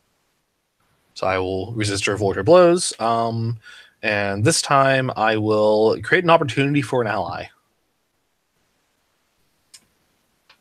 Namely, Dan. Mm-hmm. Because now she and I are engaging in fisticuffs. Yeah. So you're keeping ahead of her, but you can tell that you're keeping ahead of her just kind of barely. Mm-hmm. That if she had maybe not been blown up, this would have been a much harder fight for Penumbra. Oh yeah, no, he absolutely feels it. Like he's probably like Dan would be able to tell as much. Like he's not playing around with her. Mm-hmm. Like he's absolutely on his A game with her because he knows that he will get punked if he is not. Yeah.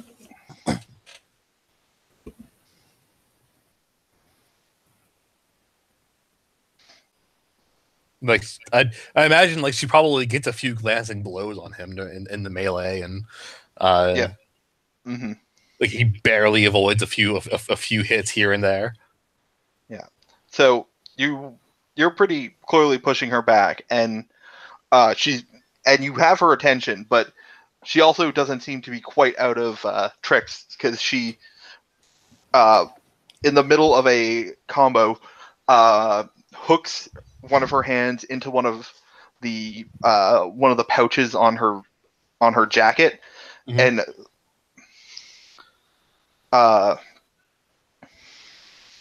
and it comes out with a grenade pin. All right. Well, there's an opportunity for Dan to intercede.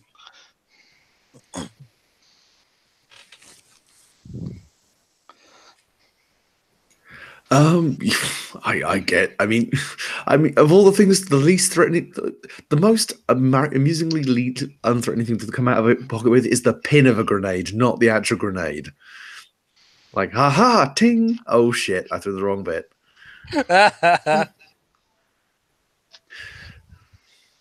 Well, it's probably a smoke grenade or something along those lines. Fair enough. Oh god, this is the dumbest thing, but I'm reliably always doing the dumbest thing. Dan's probably takes a moment, thinks about trying to do another Sonic Blast, realized firing into a melee is a bad idea, plus ribs. Just props it on one shoulder, grabs it by the neck, runs down the alley, and just tries to bash her on the head with it.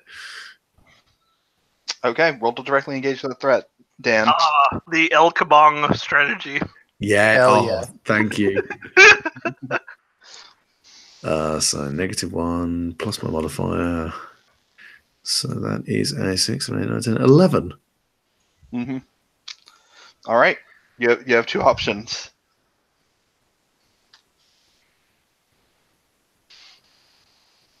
I will resist and avoid her blows. And I will take something from them. What are you going to take? Whatever they pulled the pin on. All right. So you El Kabong her. She wasn't not expecting that. She's off balance. But she does manage to close her eyes in time for for the flash grenade in Dan's hand to go off. Ah! God damn it. What was I thinking? Mop. Yeah. Also, it kind of hurts to have a flash grenade go off in your hand. Yes. Ow. So, while not enough to actually damage him in any way, when the... I mean, those things are hot when they go off. Yeah, they are hot. So, Penumbra... Yeah. Does any of your gear protect you from being flashbanged?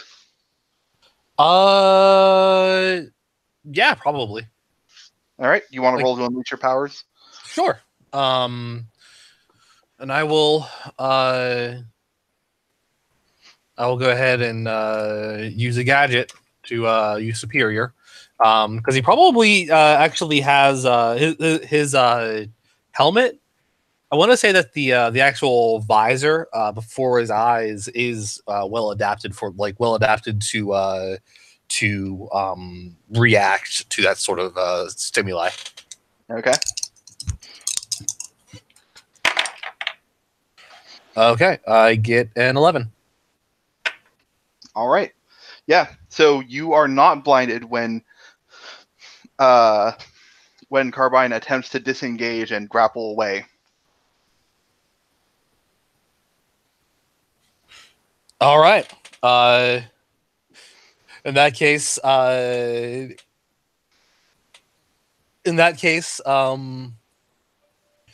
he actually jumps on her back as she grapples away. Okay.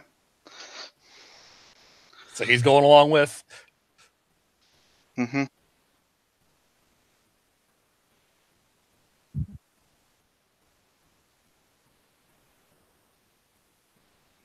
All right. So you and Carbine are up on a rooftop. Dan, you are flashbanged. I mean, Carbine is going to attempt to throw you off and then, make a run for it.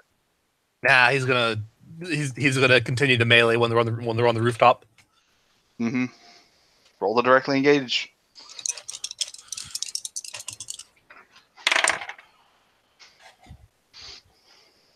Oh, this time it happened. I actually failed. All right. Okay, you attempt to do that, and 3. and Carbine takes her pistol out, and instead of aiming at you, aims it down towards one of the thugs, fires a shot, and she says, "He's going to bleed out if you don't do something," and then runs for it. Ooh, nice.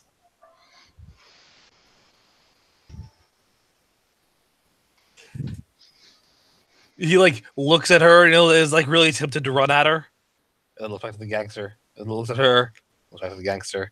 And then curses and leaps off the rooftop. Mm-hmm.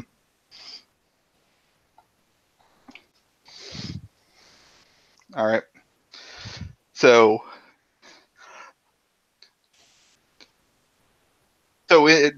at the end of that exchange, Dan, you are finally being able to see something more than shapes. And you definitely, despite being half deaf, did hear a gunshot.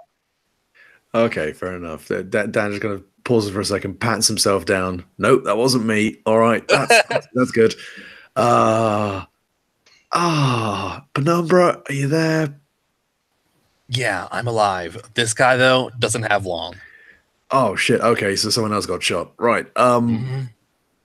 He dials up an ambulance. Oh, great. I'm gonna lean against this wall and try not to cough up blood.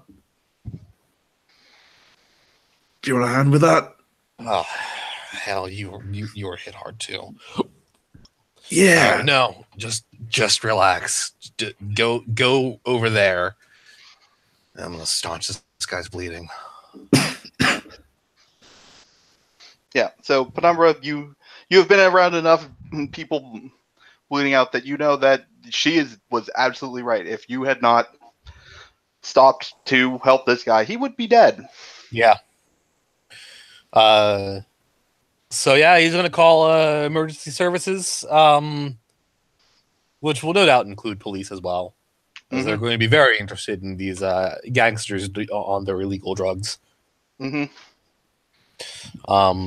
And yeah, he's just gonna keep this guy's blood in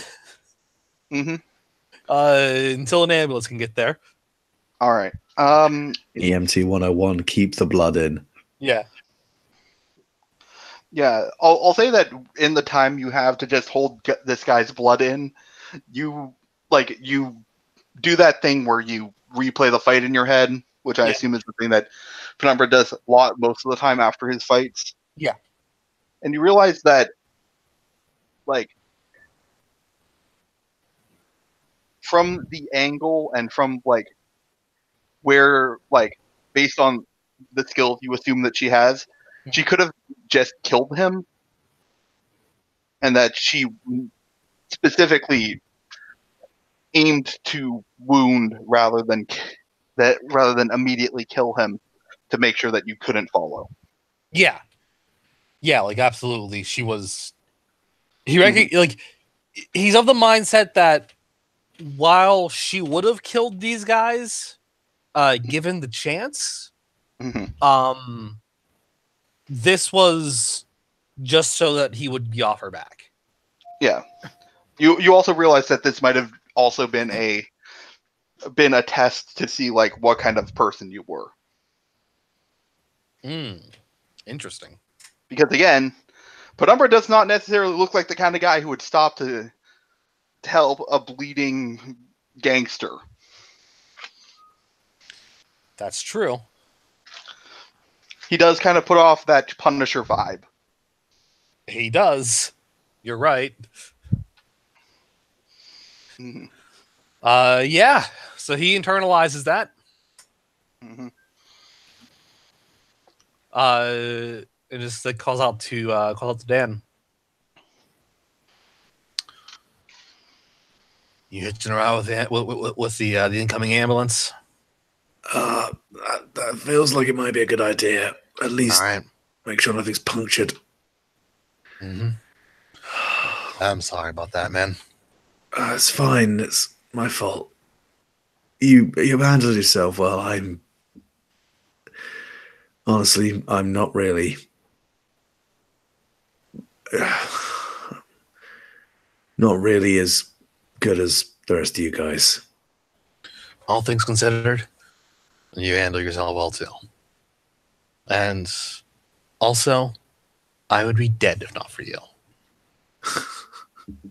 Well, I guess you're welcome then.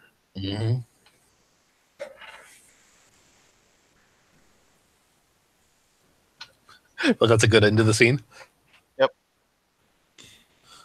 All right. So, what's Warfire been up to?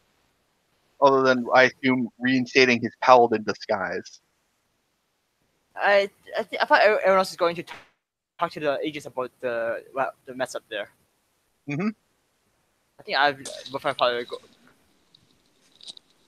The funny thing is that everyone's doing it in different capacities, I think, because I was just going to call Agent Psy, and I don't know what Renzo was going to do. Oh, you're just doing that. Well, Renzo knows that there's no reason for him to not know that he's wanted. So he was just going to get the spell, like, components and go in for a meeting like he normally would. He probably also called and got the retainer of a lawyer just in case, though, since he was going to go in and talk to them about the spell. So you're going, basically. No! Vessel is a clean slate. He's going in as Renzo in a suit. Mm-hmm. So you're going to Aegis? Yeah, he's going to like the planned location since he's been in contact with them, getting the spell ready. Mm-hmm. And they haven't sent him any messages about coming in, have they? So you were mostly working with Agent Psy on that, right? Mm-hmm. Then no, you have not had any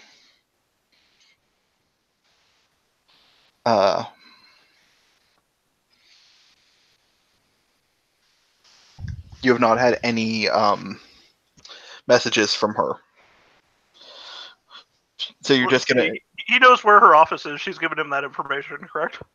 Yeah. Yeah, That's he's in the gonna. Aegis building. Yeah, he's gonna head to the Aegis building. Uh-huh. I'm sorry, you said you were bringing a lawyer? No, he has one on retainer. He called one up. Oh. It's like, I might need you soon. Okay. Well, you get to the Aegis building, and when you go to check in, one of the guy at the check-in says, "I'm sorry, we're going to have to detain you. There's a warrant out for your arrest."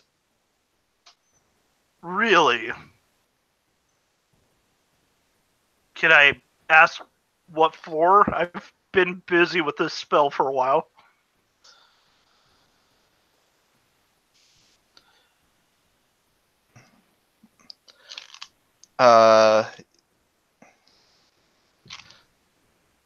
Apparently a break-in at a suburban home.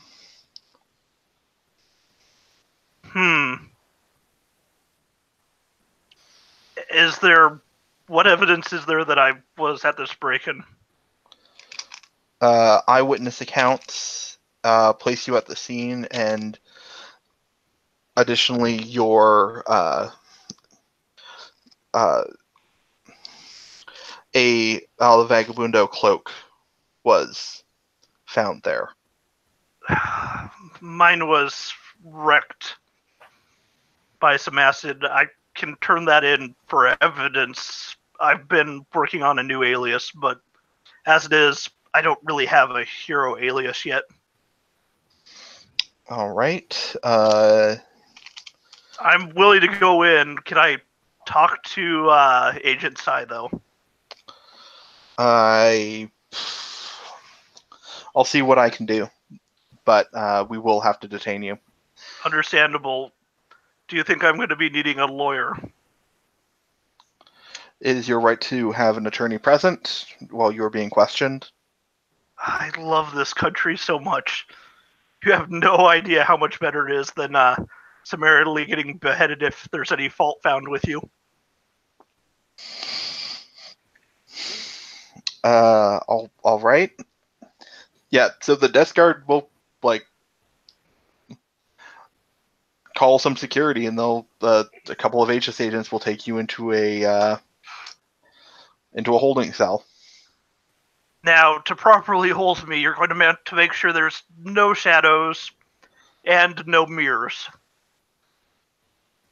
If you're doing your jobs right. Okay. I am a spellcaster. You find that the prison cells are mirror free and have lighted walls and ceilings. Ceilings and floors. It's almost like a bunch of wizards broke in here. Well, it's good to see you've beefed up security. Yes. Yeah, and you're in holding for a little while. So, Sho, you were calling Agent Psy, huh?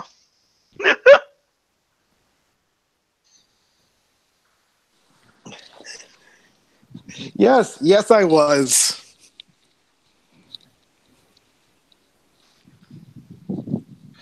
All right, yeah. So you call up Agent Psy, and Agent Psy answers, and she says,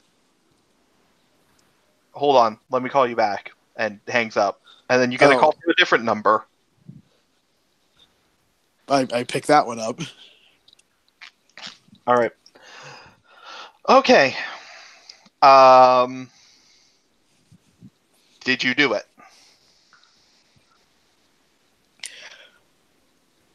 Partially. We are being set up, but we did do it. Which part did you do? How are you partially set up? First of all, Renzo was not there. Renzo was off setting up for our little ritual. Okay. Now the thing is, we got the computers and we got the filing cabinet because this woman is one of the three queens.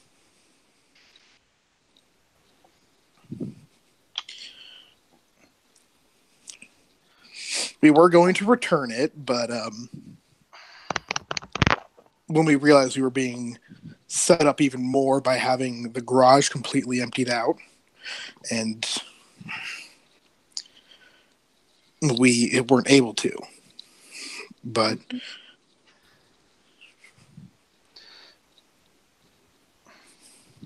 I can assure you that Renzo was not involved in this at all. And that cloak that was found, I don't know what's up with it, but that's not his.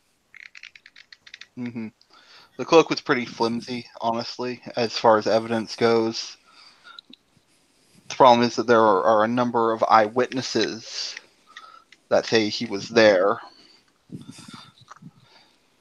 What about Warpfire and Penumbra? Were they there?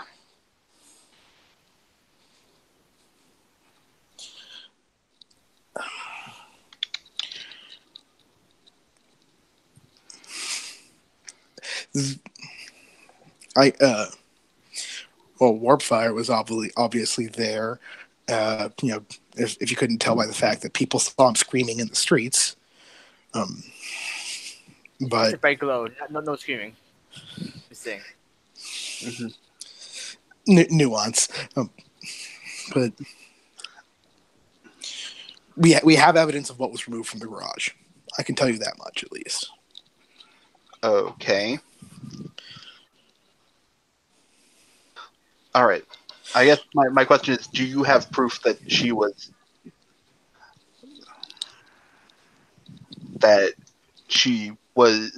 one of the three queens?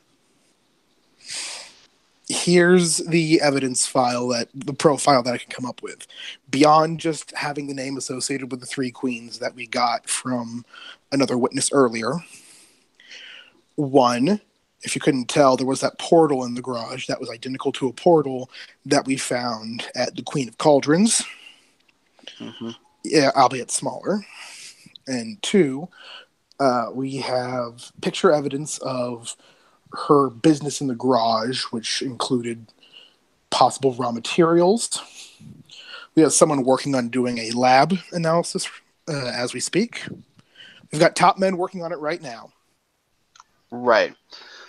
Okay, but even if you prove what that there men? Top men. Look, I'm not saying that I'm not saying that she isn't, but I'm saying that right now, what it looks like is that you and your friends broke into a suburban woman's home and stole all of her vaping equipment. We believe that said vaping equipment is actually the super soldier drugs in question that we are trying to deal with. Okay. Okay, I'm asking. We can't. I know we don't have enough on her yet. I know. Yeah, we need to. Even if your drug thing comes back positive for being the super soldier drugs, we don't have a link to her because there aren't any drugs to compare it to.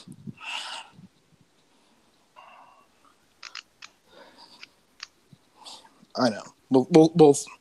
We'll see what we can find, but she cleaned out. We didn't expect her to be that thorough. Mm-hmm. That being said, I think we might have some evidence of where that cloak came from, and we might be able to have some more ties and have it all come together. We'll see how it goes. Mm-hmm. Okay.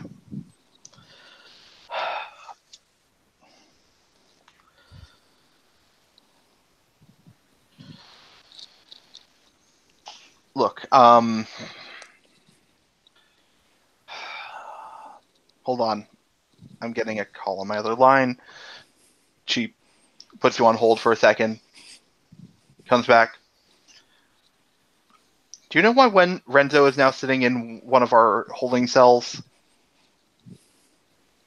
There's a long pause. Maybe he had the same. Maybe he had a very similar idea of talking to you and trying to explain what happened, but did it in a very different way. Right. Okay. So you're sure that he wasn't there? For what my testimony is worth, yes, he wasn't there. Mm-hmm. Okay. The Vagabundo connection is really flimsy anyway, but the rest of you need to stay off the radar. Understand? Understand. Mm-hmm. I'm going to try and sort this out. If you have anything that connects the drugs to her, We have some coded language files, but that's about what we can give you. It's nothing. It's nothing concrete. We'll see if we can dig anything else up. all right. But yeah, stay off the radar.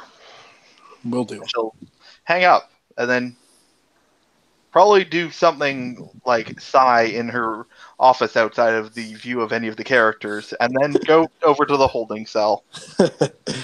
All right, let's have Okay, fun with I that. guess since Renzo's both, I'm saying since you guys are dealing with Aegis Owls, try and track down who laid down the second rise grind. Who laid down what? Who came in afterwards and try and Oh, you're gonna try to find out what actually happened? yes. some post-cognition. Yes. Okay. Yeah, sure. That sounds fun. Let's see what Warpfire can turn up by looking to the past. I got 11, and then use the overcharge to cast the spell. Okay.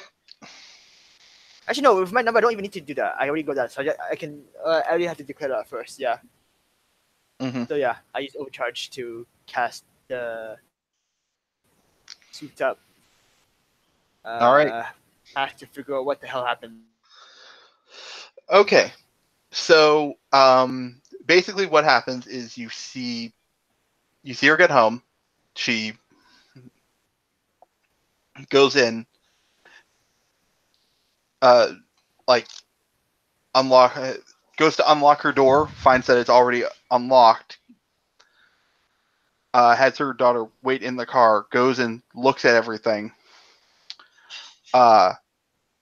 Gets back in her car, leaves, comes back a few minutes later without her daughter. Goes and starts talking with her dog. Shows her dog some pictures on a tablet.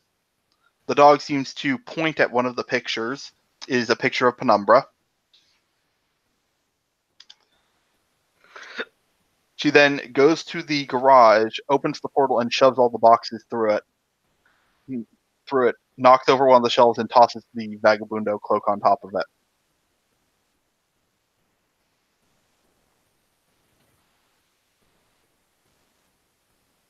And then your vision of the past ends. Okay. I'll pass the information on to everyone else saying, oh, wow.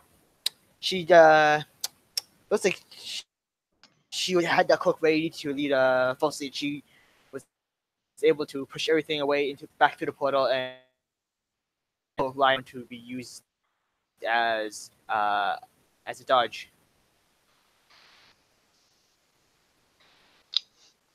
Do you mention her talking to her dog? Yes, I mentioned that to Penumbra about what happened there. Oh, the dog snitched. However could I guess that?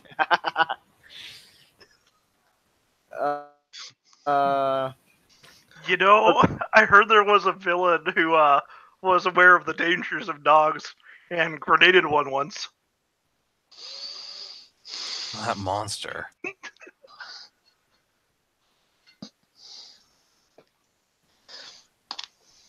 Usually it's the other way around. It's like more the dogs. Never mind. I think it wasn't going anywhere. Hmm. Well, which villain was that during campaign creation?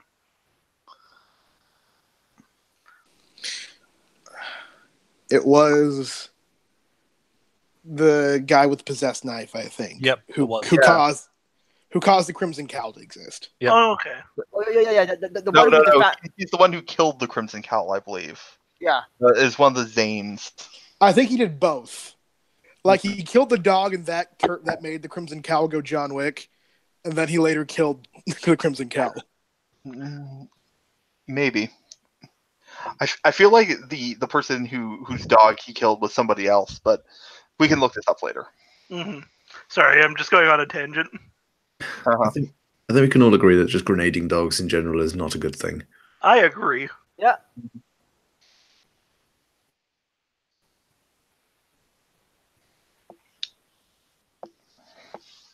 All right, but yeah, so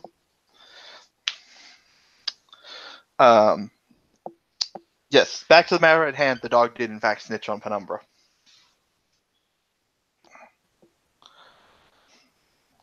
Traitor. Mm-hmm. You remember the fact that dog seemed oddly intelligent to you? Yeah, and I gave him two steaks. Yeah, and that's why he didn't bark or bite at you. You should have had 3 steaks, and then he wouldn't have been a snitch. Ah, shit. Penumbra knows this is something as a necessary improvement in the future. Bring 3 steaks in case of dogs. 2 so they won't bite, and 3 so they won't snitch. Also, just to let everybody know, it was Zane who killed the dog, but it was Jules Vaughn who became the Revenant. Yeah. Mm-hmm. Right. Okay. So, I guess we go back to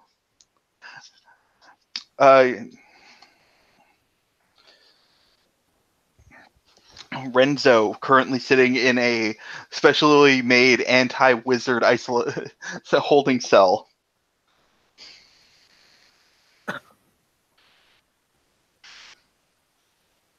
You were about to say isolation booth. We're not going to judge you for making a Wheel of Fortune gag, whatever it was. Mm-hmm. He's just sitting there cross-legged, meditating. Mm-hmm. Yeah. So, Agent Sai comes up to the door. Hello, Renzo. Hello, Agent Sai.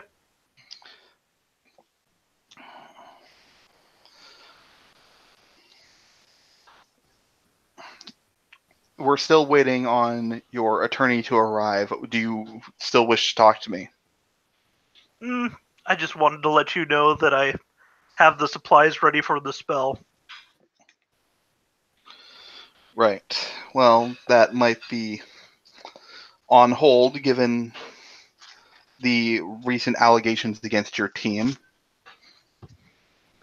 That is true.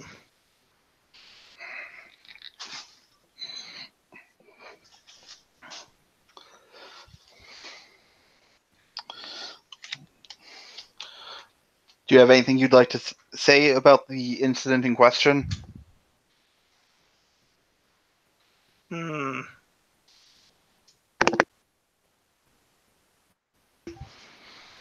I wasn't there for the first incident, but I did show up later.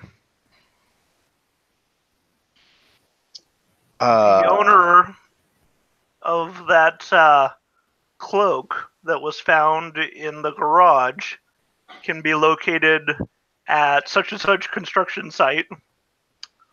He's probably 6 inches or more under the pavement, though. That seems very mobbish to me.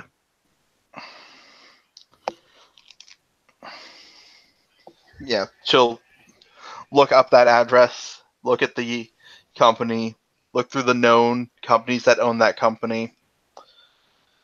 Well, given the location, you wouldn't be too far off. How do you know that's where the individual who owns that cloak is? I traced it via a spell, All right. so No. you'll have to file that as magic. Yes, and therefore not verifiable and not admissible. All right. I guess. Convenient that. Yeah. Well, unfortunately, the court is more willing to accept feats of high science than feats of high magic.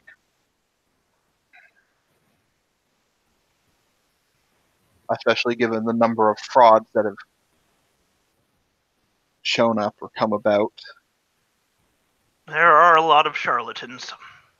Mm-hmm. So, I figure someone really wants me here. Currently in holding. I want to know what their game plan is. My best guess is that somebody leaked our plans and they needed you out of the way. Though I don't know who that would be in particular. I do have some warning. If word about me being in lockup becomes widely available, the mob might not be the only problem you have about me being here.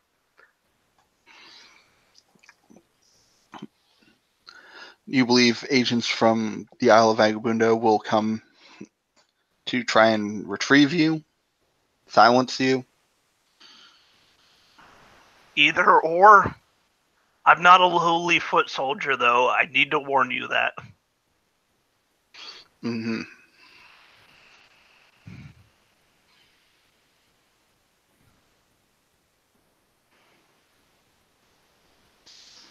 So if you are going to lock me up, I suggest more secure holdings.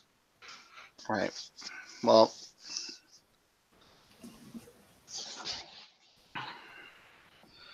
as soon as your lawyer gets here, we can talk about it. Do you have any way to prove where you were during, and she will list out the times when the heist was taking place? Absolutely not. I was inside of my sanctum working on the spell. I only learned about it later when I got a text from my teammates telling me we needed to go over the data. I told them I really didn't want a hand in that, but I was persuaded to anyway.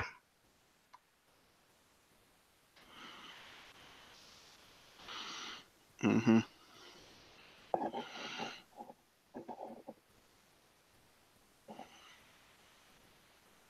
So there you have it. I have nothing other than being able to tell you whose body that cloak belongs to, which really isn't solid evidence, but you should really do something about that body in that pavement. Right. Well, while the spell itself isn't evidence, we can act on that as a tip and raid the site. If nothing else, if we find a body there, maybe we can get a DNA match to something left on the cloak. Please do. His name was Raoul. I kind of grew up on the same island with him. Do I even want to know how you know that information? Necromancy. I asked. All right. Well, on the plus side, necromancy is technically not illegal because it's just magic. So, Yep, and magic doesn't exist. no, it exists. We just don't have good rules for it. Nah, fair enough. Doesn't exist for the legal system. Yeah. All right. Well,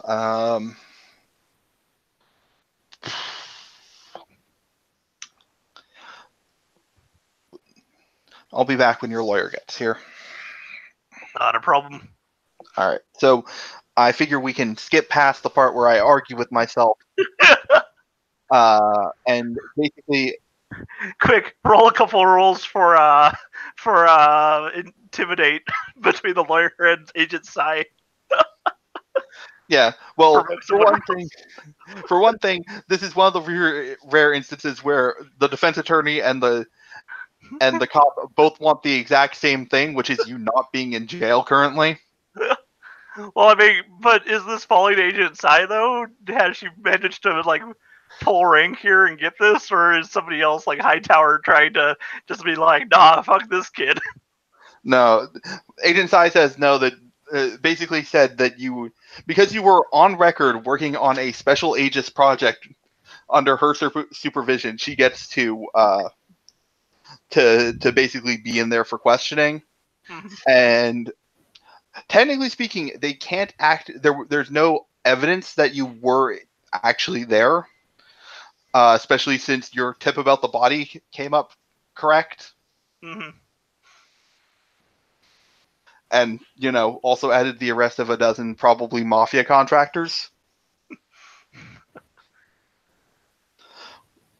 So basically, you are fitted with a ankle monitor to basically say, we're keeping an eye on you, don't leave the city, don't leave this plane of reality.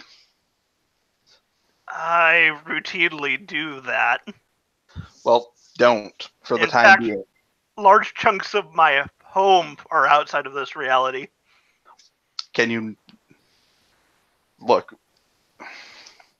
until we get to the bottom of this, you're going to need to... It's either this, you go back into the brightly lit room. Can you at least ring for a motel? Sure. As a Aegis contractor, I can spring for a hotel for you. So, don't leave this plane of reality or anywhere else that would cause the anklet to stop reporting in. And for the time being, consider yourself a warned. Also, you will need to pay. She gives an amount of bail. I have the funds. Mm-hmm. Good, great. Keep your nose clean. And officially, you need to tell us if you're in contact with any of these other suspected individuals. Currently, I'm not. Should I avoid contact with these individuals? If you're in contact, you must alert us. Okay. You get a buzz on your phone from that other number. Don't. You just have a text that says don't.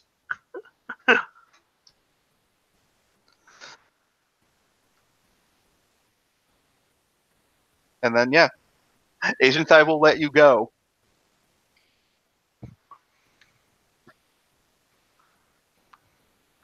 He just gets an Uber to his motel. Mm-hmm. Yeah. So, Has him stop by a drugstore on the way, gets a burner phone, mm-hmm. buys it, calls, let's be honest, he's gonna call Penumbra, just say, I'm on the download, don't involve me in any schemes currently.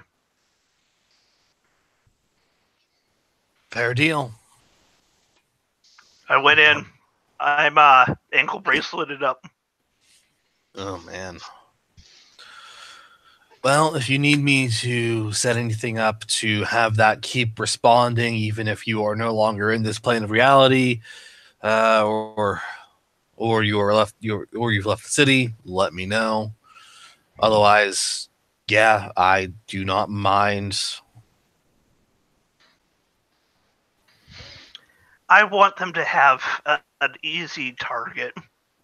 I'm setting up a web. They know the hotel that I'm at. I see. Let me know if there's anything I can do to help. I certainly will. And then, yeah, he will. Oh no! Actually, before he hangs up, he just says, "While you're staying low, be mindful of a war." Vagabundo's starting. Yeah. Man in Black and I intercepted a fight between. Remember that I mentioned that Carbine woman? Vaguely. Well, she's in town. She's here, and she's working for Vagabundo. Fair enough. They do get quite a bit of outside help. Yeah. It was a pretty rough fight. Man in Black's in the hospital right now. He's getting his ribs stitched back together. Jesus. She got away, but the three gangsters that she was trying to murder, they're alive. I don't think Man in Black's on my list of people I can't see. I'm gonna go pay him a visit. Sounds good. Unless you think it'd be a bad idea. No, he'd probably appreciate it. And he gives them a room number. Mm-hmm. All right. So Dan. Luke's actually BRB'd. Oh, he is. Okay. Although I realize if he's going in for broken ribs, he probably doesn't have a room. He's probably just in the ICU right now. Yeah, that's probably just a matter of puts person on bed in emergency room, does a few things to ribs, and says, "Well, just stay off him, kid," because there's really not a lot you can do about broken ribs. Mm-hmm. Yep. Yeah, no, if only Dan had magic or other sorts of healing that could speed up that process and not have to deal with broken ribs for several weeks. On its way. Mm-hmm.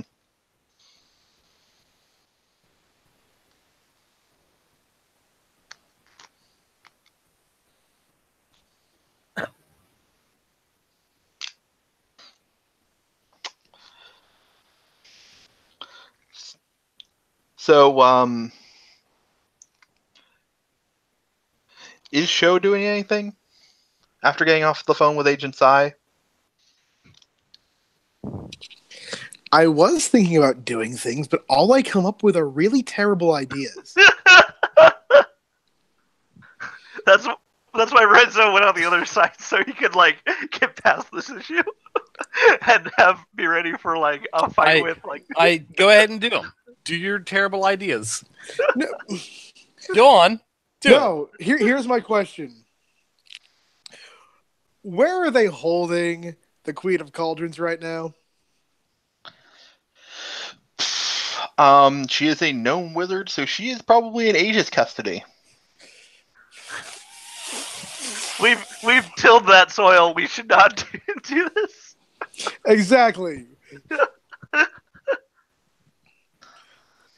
Look, all of my ideas are either going to Aegis in one capacity or going to Aegis in another capacity. Mm-hmm. I don't think either of those plans are good plans. Exactly. You could try and do something about the mob. Yeah, what Fire's gonna do is basically try and cast spells to basically stay a download and run away, get away from the situation for now.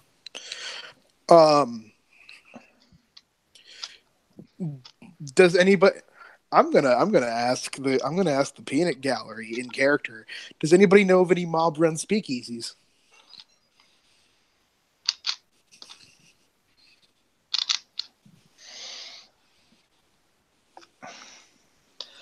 That's not really a thing anymore.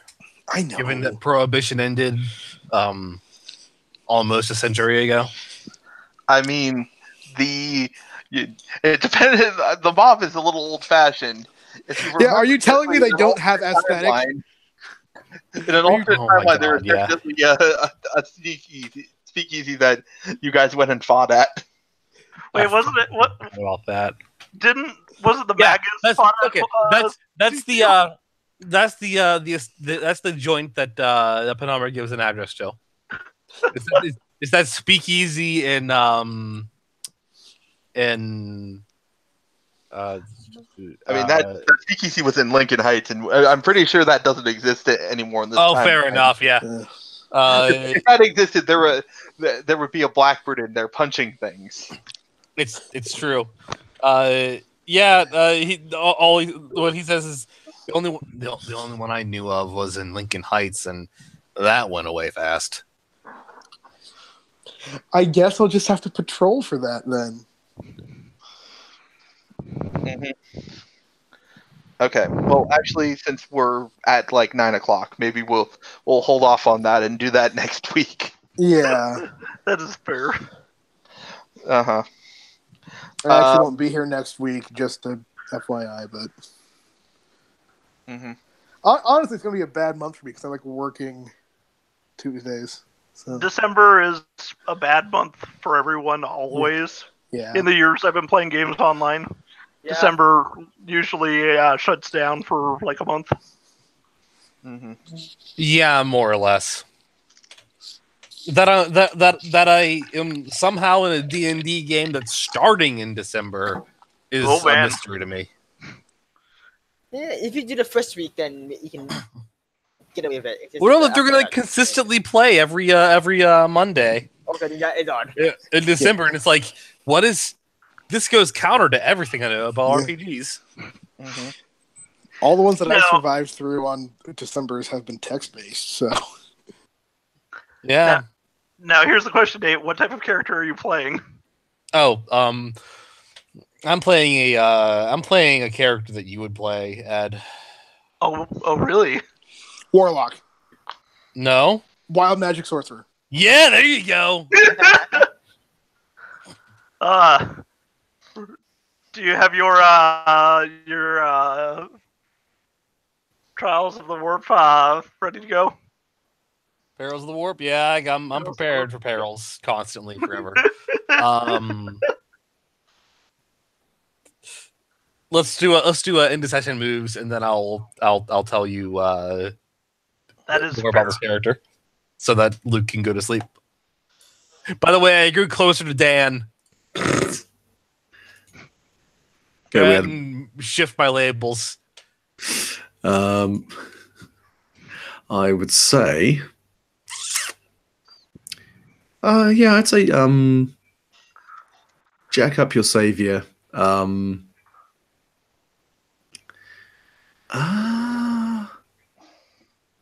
your savior and lower your superior. Okay.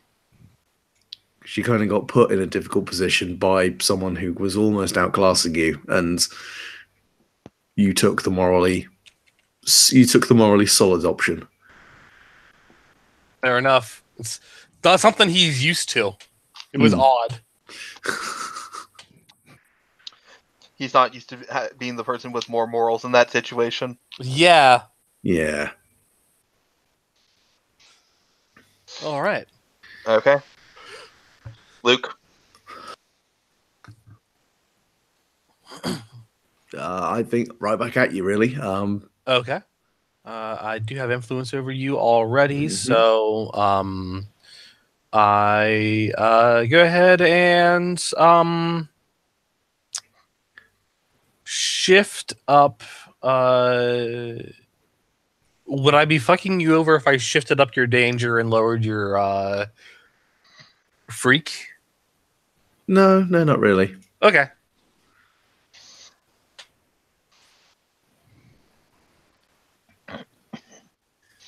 Cool.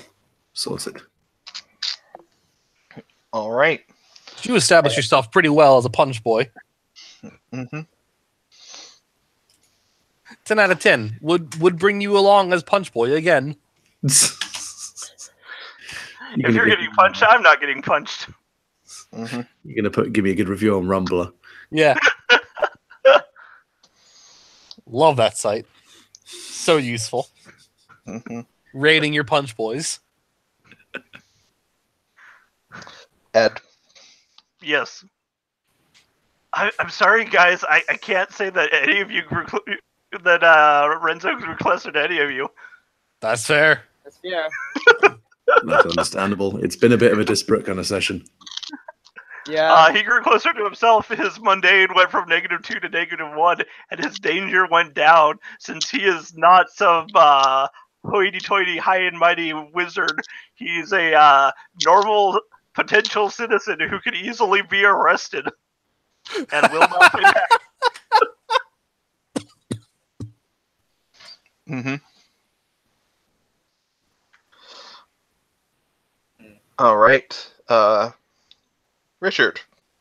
I didn't really interact with myself, so I'd have to say is grow into the own image of myself as well, since I didn't hang out with almost anyone in this session.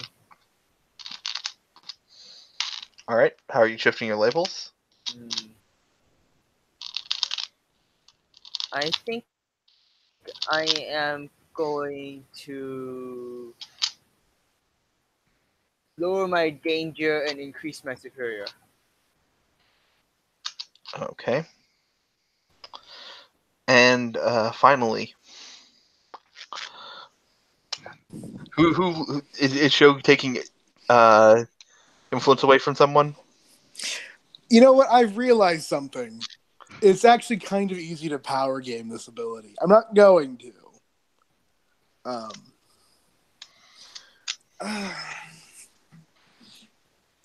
Here's the question I'm going to put forth to you, Nate. What's up? How actively, like between the panels or whatever, how actively, like, you are an idiot Show at Warpfire was Penumbra being? He wasn't angry. He was just sighing when he looked at the He was just really disappointed in you guys. To be fair, he did take angry, so he was angry. That okay. There isn't a disappointed condition, Fair. or else I would have taken the disappointed condition.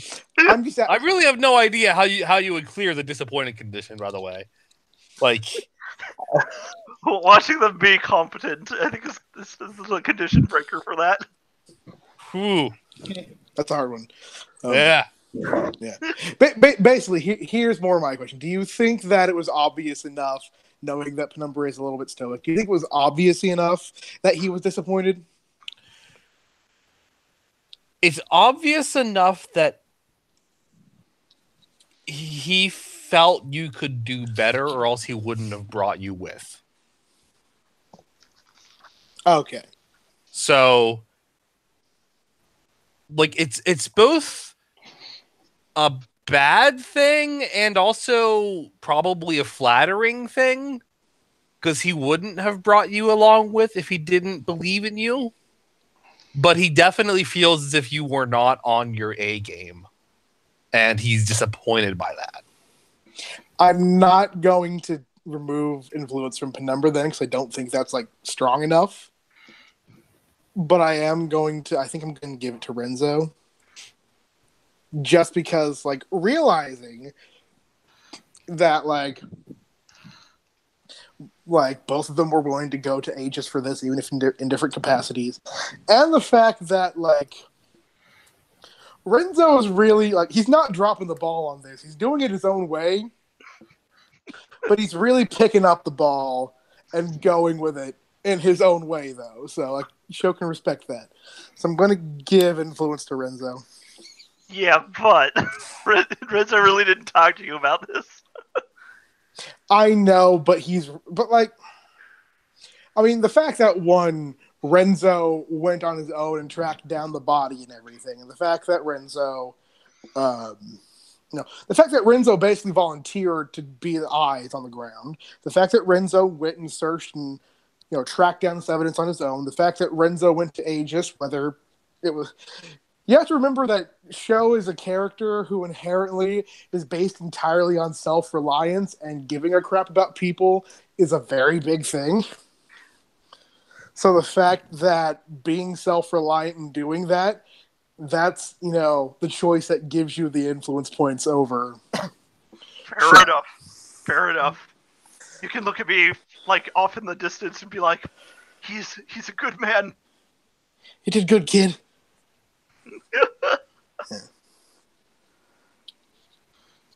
I'll take this, knowing I'm going to lose it very soon. And now I'm worried. As you should be.